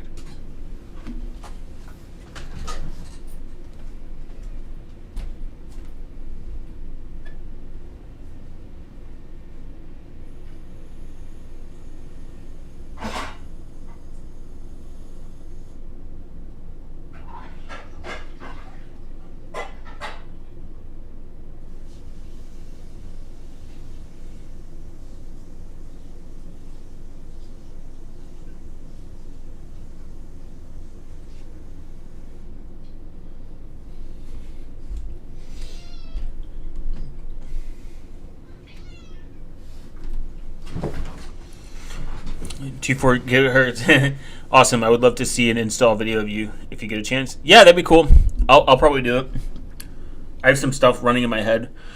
And the thing is, if the CIA or government entities are after you, don't get a phone. That should be the last thing you get. Get a laptop and use Tails. And get Buzzkill. Buzzkill is great. Buzzkill is... I've tested it. It's awesome. I use it with Tails all the time. Oh, you didn't catch anything. But the thing is, against government entities, you are fighting against an unlimited finance and resource individual.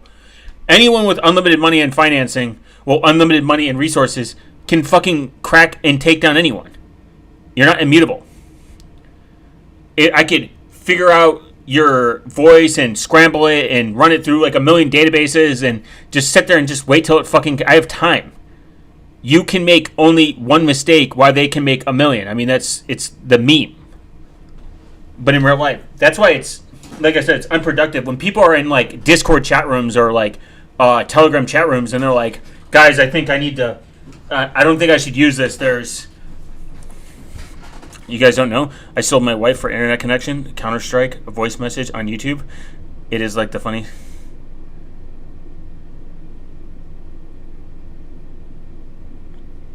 Oh, is that a real thing?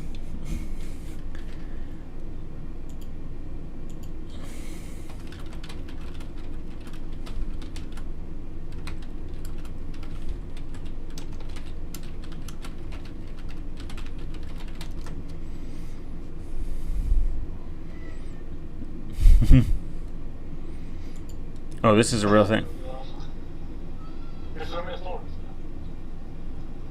Hello, I'm 48-year man from Somalia. Sorry for my bad England.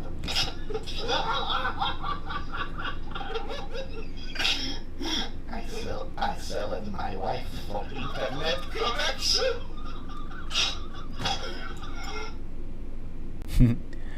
For internet connection to play Counter-Strike, and I want to become the goodest player like you play. I play with 400 ping on Brazil server, and I am global elite too. Please no copy the rest of my story.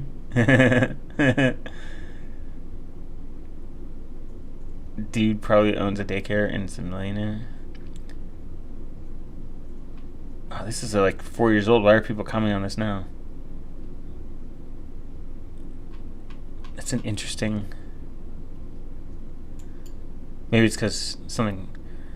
Somalia. That's funny.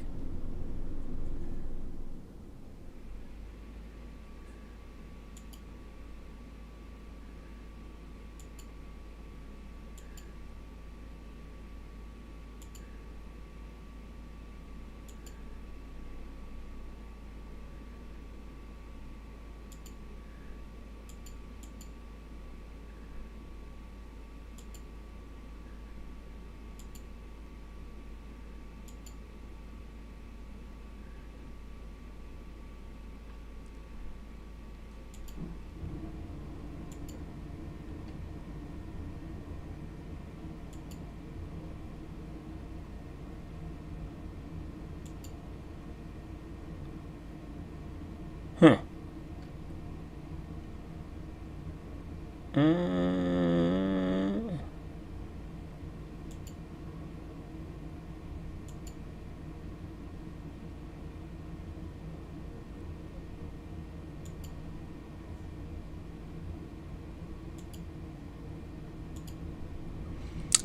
I never liked the idea of my internet going out while installing a site, but side of burritos did it install and tried to break the phone. It didn't.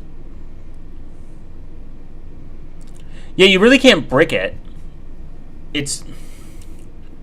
Oh, yeah, it's it's really... You can't brick it. Side loading, I side loaded the entire OS and an update afterwards. It's not hard to... It's very easy install commands. You just gotta do not use F-Droid. Sure, yes and no. It depends. I don't know. It depends. I mean, this is my level. Obtanium, a Crescent, Google Play, F-Droid. That's about it. That's generally like my list in the order I go.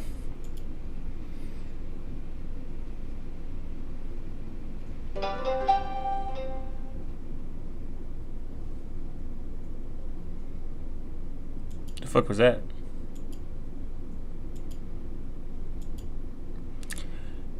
Alex Arncho tipped $1. Keep the great work. Happy XMR. Time high. That's on the breakout.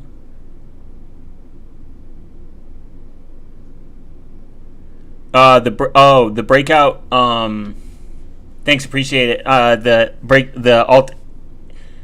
I mean, honestly, I didn't even know Monero's price hit all-time high until I got on the internet, and it was just because someone said something. I would have never noticed. I generally don't. I'm not a price person with Monero. I care about Monero's.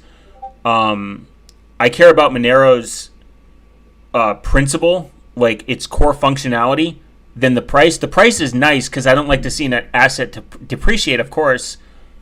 But as long as Monero's mission stays the same, I'm more entitled with that. Like, I'm more aligned with the mission than the price.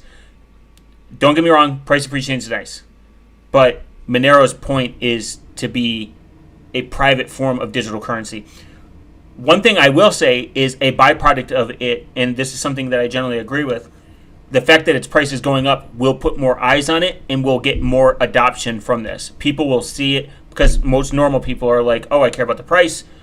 That's fine, whatever. It will make them look at Monero, and then they might buy it and obtain it an easier way method and not realize, oh, wow, this is actually much cooler than the price. Like, the price might initially attract them, and because it initially attracts them, they might... just adopt the principle perspective of Monero instead of just cool Monero pump. It's cool, I think its breakout is happening because in my theory, privacy is becoming more and more prevalent, and people are trying to find ways to take their assets and put them in private solutions. Like how Proton became more like, I go out and I talk to normal people, and Proton is known by normies because people are becoming more privacy aware. Maybe the younger generation more than the older generation, because the younger people are slightly more online, so they are like, oh, I don't know about that. And maybe the older generation to like a certain degree, maybe, but I'm finding more younger people, not like Zoomers that are on like TikTok, but more younger people in public that are like more privacy aware, and they're like, oh, I don't want to just hand my stuff to Google, which is fine. If that's what gets them over to the other side, by all means. If they use Proton, by all means. I think it's better to have competition than there isn't. I don't want just Google to exist, or Yahoo, or fucking whatever, insert other perspective. And the same thing goes with Monero. I want there to be better options out there. Are you a boomer? No, I wish. I would be able to own a house. I would have bought a house for $8.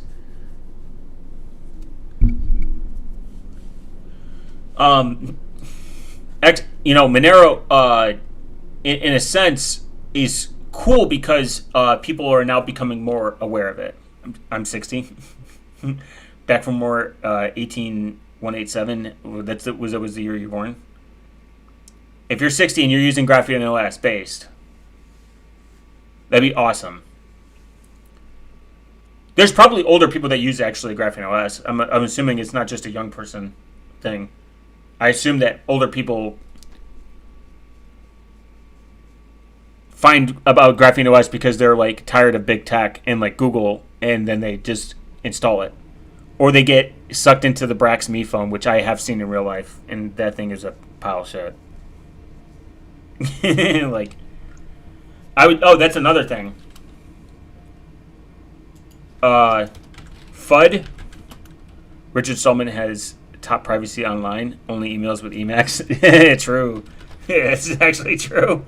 He doesn't. I don't think he uses a phone. I think he thinks that they're spyware. FUD will push people, and ads. Yeah, ads will push anyone to run. Ads will push 80% of my conversion to Brave. I would say over half my conversion to Brave is you don't get ads, and people are like, "Oh, this is great." A lot of older people I've ran into, they use DuckDuckGo because they're like, we don't track you, and whatever gets you away from just using just Google. It's fine. FUD will push people to less secure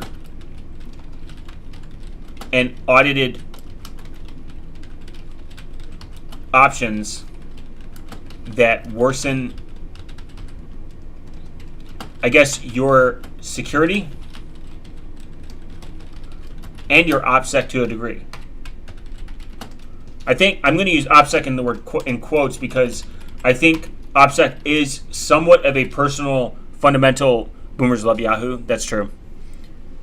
And AOL. I think AOL is still maybe around. I still think OPSEC is somewhat of a personal thing that you should try to maintain. But if you have worse options and you are spread the wrong information, this wrong information will lead you to making mistakes that have greater impact on you. I treat security like armor, and privacy obviously is you behind the armor. The weaker your armor is, the easier it is to leak that privacy all over the place, and that's generally, you'll make less risk if you have, a leather armor plate over you versus like actually steel plating. You might take a little bit more risk, and but you'll still think about the caution. I think that if people make better informed decisions and they're informed correctly, then they can make better privacy and security decisions. They'll be like, you know what? I don't want to hand out my number, but I'm okay with having Facebook. I don't want to, hand out my email address, but I'm going to use an email alias to download Tinder so I can find a woman, but women don't exist, or whatever. Whatever gets you to, you're going to make compromises places, but you got to understand when you make these compromises, what information are you okay with getting leaked versus what information you're not okay with getting leaked. So that's always going to come down to some like individualism of like, and you can make that information fake. It doesn't have to be real. You don't have to put your real name out there. You can just, and then, lie now and explain yourself later. I tell everyone, just lie. It's the internet. It's not real. These people don't know you. It doesn't matter. It's not a job. It's not required. Damn, why the fuck isn't...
I'm gonna have to test that out later. YouTube took my movies when they took my channel, so I now run my own.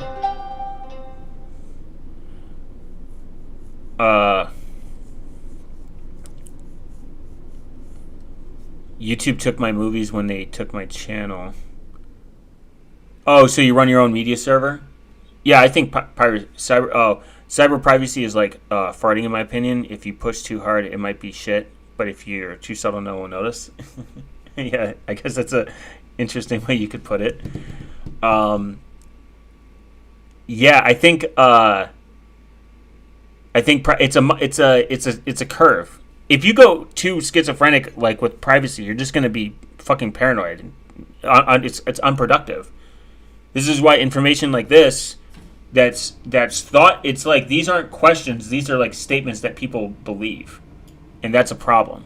They're not asking questions. It'd be different if they're like, well, XYZ, what's XYZ? What's XYZ? What's XYZ? Why does GrapheneOS use their own servers? How can I trust them? Well, here's the answer. How, if they're like them using a big provider? Well, no shit. Would you rather them use a small provider that maybe looks a little bit more sus and has less security? Like, you know what I mean? Just because they use a big provider doesn't mean anything. Cloudflare is a big provider, and that doesn't mean that they don't care about privacy to a certain degree. Apple is a big provider. It doesn't mean they don't care about security. It doesn't mean it's CIA opt. Actually, the feds tried to get them to backdoor something, and they wouldn't, and it was for a very bad person. They're like, sorry. YouTube took my movie's Jellyfin server. Thank you, XMR chat user. Why is F-Droid bad? I tried to use Obtainium whenever possible, but there's some of the apps I couldn't find installed or released, or Obtainium would not be able to find it. Tips.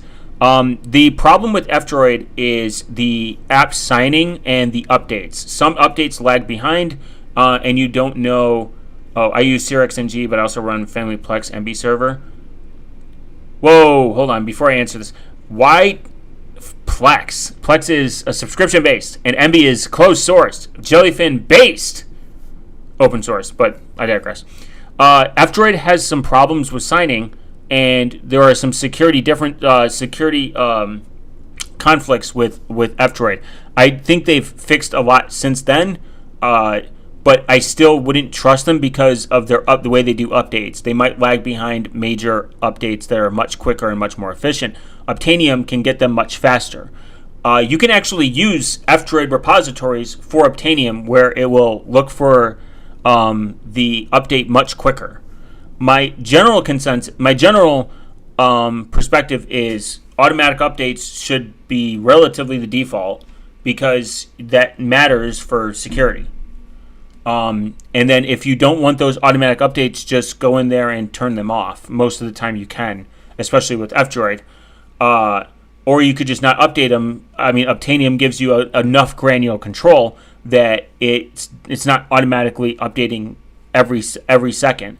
There are certain apps that I do not update because there's maybe they're a little bit more critical, and I want to make sure that nothing gets ruined, so I have a good backup, and then I just update them immediately. Unless it's but if it's like a security patch, I update as soon as possible. I even went as far as doing the security preview release for GrapheneOS, which has non-open source security patches that are released. They're a pre-release, and because I value security and I trust that they are doing the right thing and they are applying these patches much faster. I watch Ubuntu Touch Dev Q&A stream sometime. They're going to come strong, hopefully, for those of us that cannot get a Pixel phone geologically. Yeah, your second best option would be stock Android, to be completely honest, or an iPhone. I hate to say it, and it would be Samsung. Samsung's S series. They're like the most okay-ish when it comes to security, because they were a strong contender for a period of time to install GrapheneOS. But F-Droid has some drawbacks when it comes to the way they do. This is why WireGuard and the creator of WireGuard had a beef with them, because of the way they implemented updates and some other issues that is left my memory. Jellyfin I used for 2 years. The playlist would disappear after reboot, and my mom has a huge list of nightly shows. I already know Lifetime Plex Pass. Same for MB. Did they fix the playlist issue? Not entirely sure. Never use a playlist issue because I use a radar stack. My stack is Jellyfin, Radar Jacket, and Qubit Torrent. And I'm looking to maybe doing R-Bar or something. Arbor, Autobur. I use stock Android. Don't got the cash for a new iPhone, a depreciated one at most. iPhones are insanely pricey. Yeah, so if you use stock Android, the best thing you can do is just make sure you're applying updates as soon as possible. That would be probably your best option, is just to make sure that you are still getting updates. That's really the best you can do, and removing as many permissions as you can. In all honesty, I mean, there's not really a good solution outside of that, and it's unfortunate and it's sad. I use the radar. I've never used Sonar, to be completely honest. I've looked at it, never seen a use for it. I tried. I was a big Couch Potato user in the beginning. My self-hosted journey. Loved Couch Potato. I used it a ton, and then I found a better stack. But that's generally the other side of it is I wish GrapheneOS had options for inexpensive devices they could put it on. Use my phone very minimal. Yeah, that's probably the better option. It's sad because I wish more companies cared about security. This is a problem. It's not fair. I'm not a fan of it. I wish they had budget. I mean, their best budget item is the A series. The Pixel A series is the best budget item, to be completely honest. But not everyone can get it. Not everyone can afford it. And it's sad. She shuffled 30 shows from the 70s, 80s, 90s to sleep by. That's fair. I think everyone does that. I think everyone has a list of shows they just listen to in the background to fall asleep to.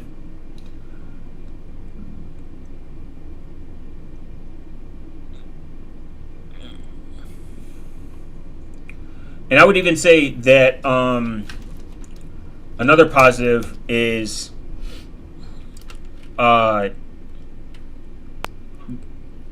in a sense is GrapheneOS's ability to give back more control. You get so many more granular controls built into a contact scope, storage scope, all these things that separate everything from your personal life. It is a huge benefit. I mean, you're not going to get a better, really a better operating system. And like I said, before I got GrapheneOS, I wanted the Fairphone. I thought the Fairphone was great. It was a great idea. But I couldn't buy it in the US.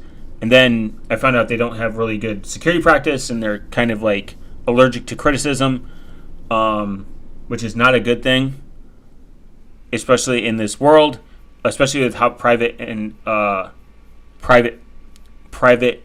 how much information we store on our phones. The Fairphone makes an excellent perspective.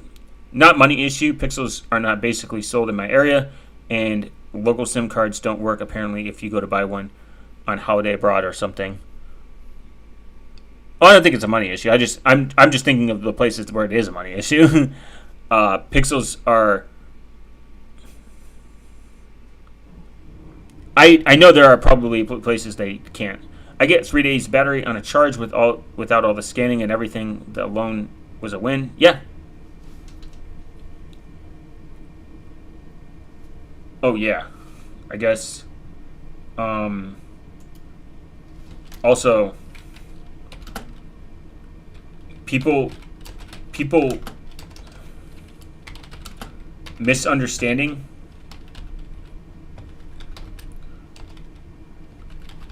why they picked the Pixel.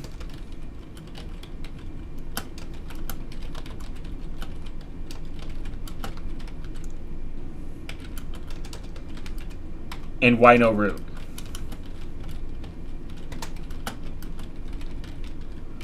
I think that is another issue that comes up a lot. And the root thing is kind of easy to fix. It's one of those things that why do you need it? Why is it important to you? And if it is, then don't get GrapheneOS, don't get a Pixel. Because you're not only breaking the security, you're just breaking the overall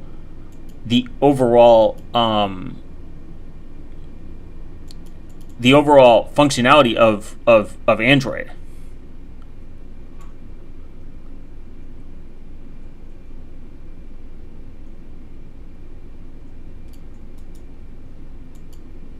Let's see.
Damn, I'll have to check that out later.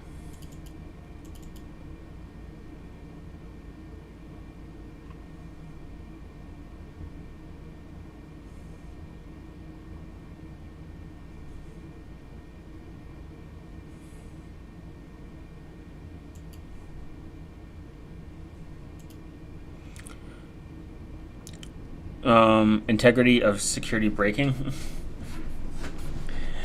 Not a lot of. Yeah. Not a lot of. I think there is a good thing that comes from people that break security, like, because then you can, if you come from a good place, then you can tell people about it. But people we're just at the point where people are like privacy aware and they're schizophrenic and they're like just going on these rants and they're not being productive, or they get false information from like blogs like supersecure.com, how to secure your life, and it's like install VPN, install a firewall, install, like, it's like, dude, you're oversimplifying this. Stop it. It's a scale. It's a moving scale. Huge scale.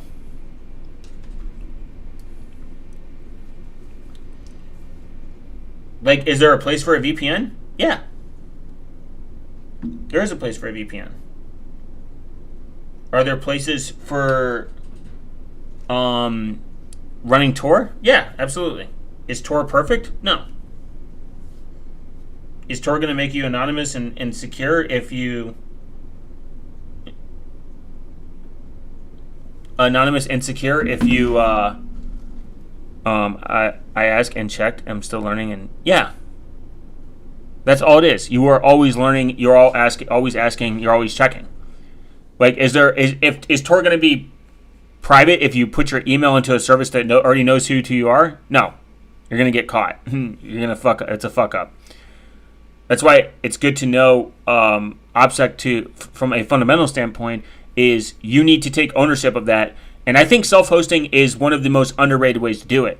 Having a server that allows you to self-host everything gives you the ability to take back control of your digital sovereignty, and it gives you the ability to avoid a data breach and avoid a mistake. YouTube shitposting VPN channels are the root cause of this misinformation. Damn those NordVPN channels. For real, that is a problem.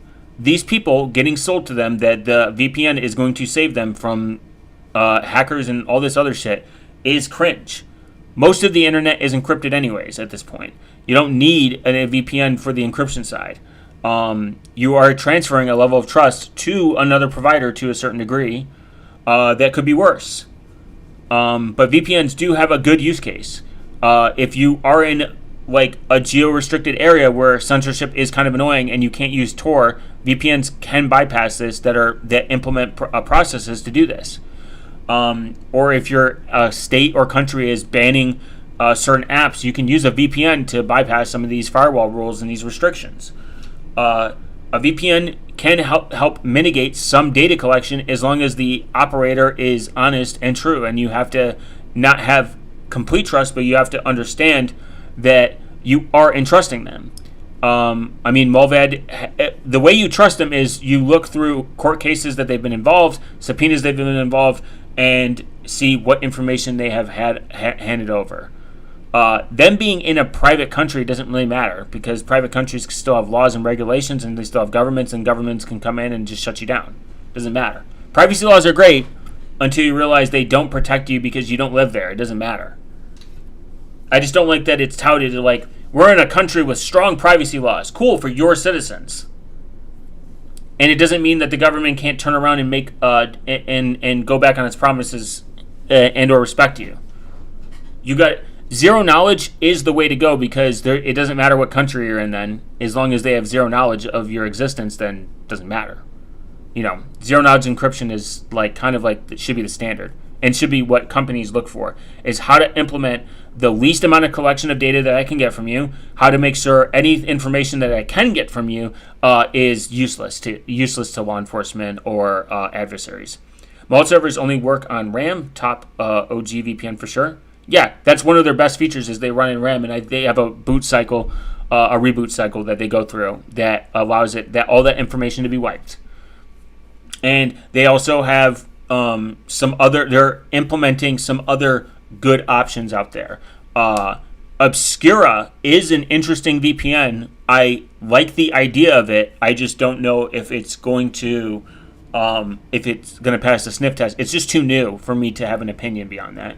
But it looks cool, and they use Mulvad as exit nodes, I believe, or in conjunction with it to separate. They're, I believe, only for Mac, though. Obscura is definitely an interesting concept. I just don't know if it's worth even trying, to be completely honest. I don't think there needs to be any more VPN providers. There's already too many. But if they're doing something completely different in their, I mean, safing was like the one thing that I was like super excited about, because it did it on a per application basis, and that could be potentially a better solution, because you then all your apps aren't coming from the same IP address, and it can kind of obfuscate like your traffic to a certain degree. Everything you do can still be seen where you exit when you're using a VPN. It does stop man-in-the-middle attacks or ISP viewing, though. Yeah, of course. You're entrusting the VPN provider to not look at your. It's just like an exit node in Tor. Proton VPN is passive. Yeah, Proton's fine. I don't think Proton's bad. I just don't like there's some things I don't like that they do, and I left their ecosystem for a reason. But that doesn't mean people should not trust Proton. I think Proton does a good job at being an alternative to Google. I think they do care about privacy to a certain degree. I just don't like a lot of their marketing, and it's kind of cringe. But everything you do can still be seen where, you exit. I agree with that. You should be aware that you are now entrusting your exit traffic with this VPN provider, just like an exit Tor node. You're entrusting that they are not going to violate you in some form of way. That's why Tor might be the better option, because it's random and it resets, I think, every 10 minutes if I'm not correct. I2P would be even better because it's more decentralized. I mean, it's, again, a threat model. You have to add, I know people use this word a lot, but it's really the best answer. What's your threat model? If your threat model is the highest level anonymity you can get without you exposing anything yourself, Tails. Simple. Tor would be the next, just on maybe a virtual machine. Or Hunix. Hunix when you're through QubesOS. And then your last option should be a VPN. Brave Tor is my lazy time VPN. No! I was exposed using Proton VPN, some issue with something, the Linux network. Yes, that is an issue. That is, you had a leak, is what we could say. The kill switch is not monolith. The kill switch is not. What's the word I'm looking for? Is not unison form of unison on Linux. It is not a unison form. It is not a unison philosophy. It is hit or miss, and I would not trust it not leaking information. It is not good. I would say Android would be the best option with GrapheneOS to run a VPN, because their kill switch actually works. Apple still, I believe, has an issue. Maybe they fixed it by now with leaking DNS queries. I think through their VPN, it gets bypassed, which is embarrassing for them. And they were warned about it and told about it, and I still don't think they fixed it.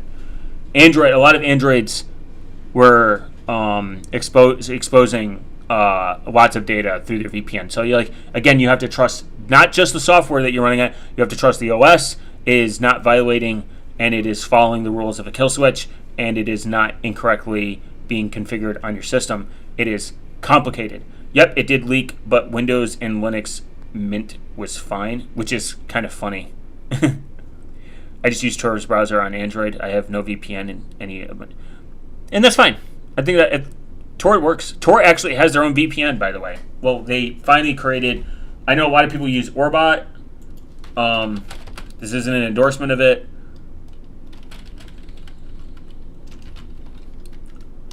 I have tested it, but they tell you to not use it until it has been thoroughly tested.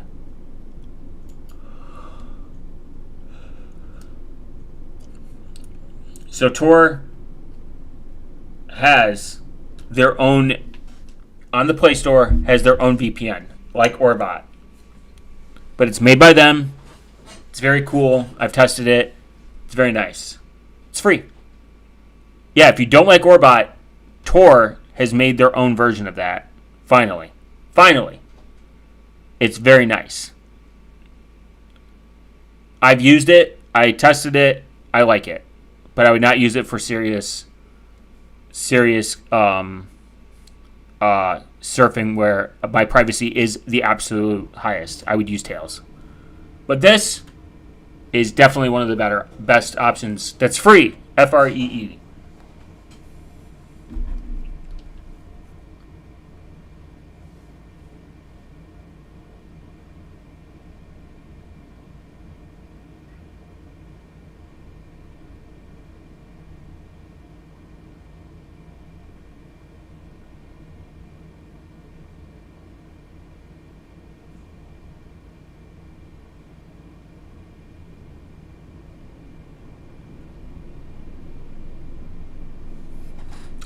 Well, I didn't know what's the name of the official. You have to go to the Play Store and just look up the Guardian Project Tor, like look up Tor VPN.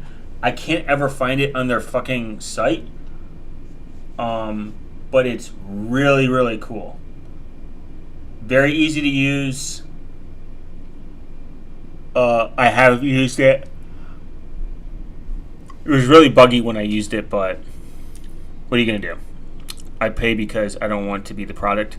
Well, this is by the Guardian themselves, so it doesn't matter. I mean, they make their browsers free. They get a lot of donations. I think people have the right, on a realistic level, I think people have the right heart in mind when they say that. I understand where they're coming from because they're so used to getting stuff for free and getting fucked. But I think there are cases where it makes sense. Is there a PC version? No, I don't think so. This is specific for Android. There is a PC version, the Tor browser bundle.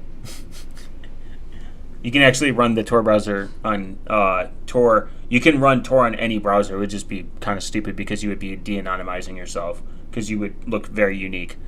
But my point is, Bitwarden is a great password manager. They offer a free tier because password managers are small and they give you limited functionality.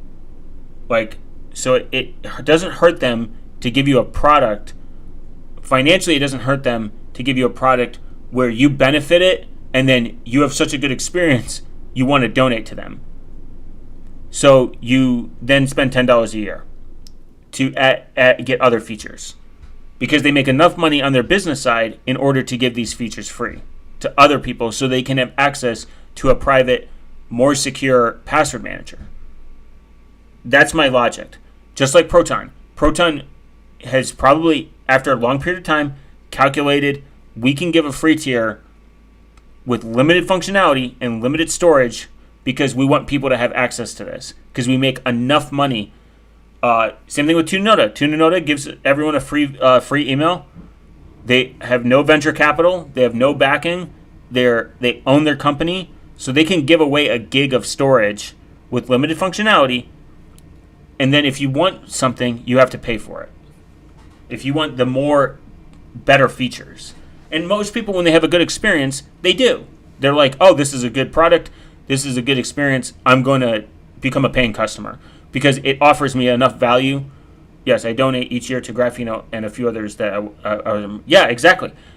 GrapheneOS is free.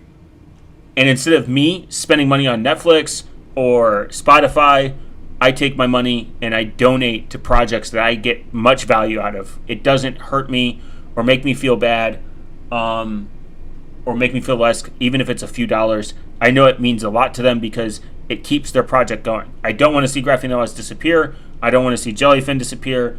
Anything that I use that I consider a core functionality of how my life is this, I donate to because I think even if it's just a few dollars, it's that amount of money goes to a good cause and it allows everyone to have the access for it, even if they don't donate. Even if you don't have money to donate, donating code, time, translation, Git requests, pulls, audits, that is huge to these projects. That's massive. That's like more than they could even ask for. So that's the important. Donate to your local, not even just donate to your local projects. Donate your time, translation, even just translating. Do you realize how hard it is to actually get translation done in a lot of software, and how much more beneficial if somebody out in fucking Vietnam that understands code but doesn't know this project exists, if you translate it and then get it to him, I even donate to Jellyfin hoping it would speed the playlist fix. I don't know about the playlist thing, to be honest. I've never used a playlist, so I'll check it out for you later, though, and report back if I can get it. You said after a reboot, it would disappear, but I run mine in Docker, and my only reboot's when it's updated with Watchtower, and I've never had anything disappear. Documentation commitment is very good work too. Yeah, document, and reporting like bugs. Like, hey, I found this really interesting bug. Like GrapheneOS did an update, and none of my apps in my private space would work. They would all fail, and I reported it. And I'm not saying it was because of me, because other people were probably experiencing it, but I reported it, and hopefully, and they got it fixed. They got fixed the next day. I do tons of reporting. As long as I know the analytics is a choice and they don't get any personal identifiable information from it, I have no problem with giving it. Because I do a lot of alpha testing. I'm on the alpha version of GrapheneOS. I test ahead of time. I do the alpha testing. I don't do the beta. I do the really fresh software. I'm like, which is kind of dangerous because it's like my main driver, and they even tell you not to. They're like, don't do this on your main daily driver. I'm like, nah. What do you mean? This is a good idea. I report and add crash. Yeah, just stuff like that. I don't think people realize how good that is. Like one of my favorite apps is KeyPass. KeyPass is great. I might switch to Passbolt, but that's that's just a whole thing. But I like KeyPass. It's one of my favorite apps. And Sync Thing.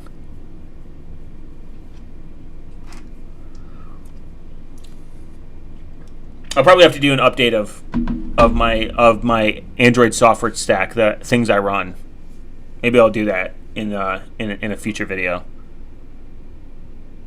That are self-hosted and far away from big tech, because I'm starting to run more software that is either local or local like on my server more than ever, and it's pretty awesome.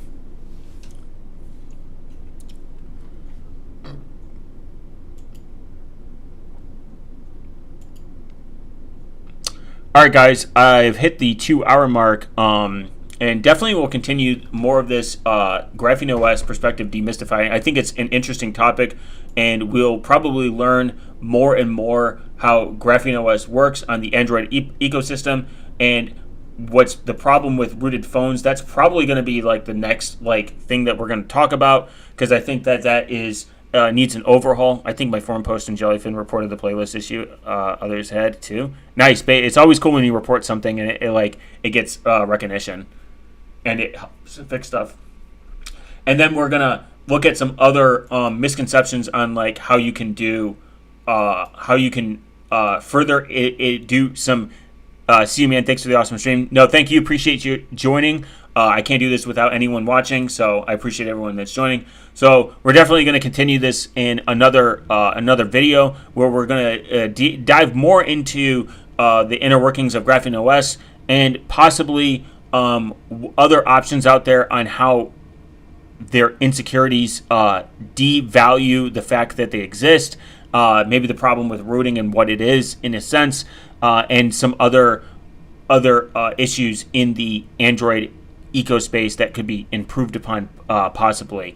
I will see you guys in the next video. Remember to like the video and also comment your thoughts on your favorite pasta. I'll be back for more. Thanks for the info. Yeah, no problem. Comment about your favorite pasta in the comments so YouTube knows that I'm a real person and I love all the policies and I have nothing bad to say about them. To feed and walk your snail because you will be cursed if you do not.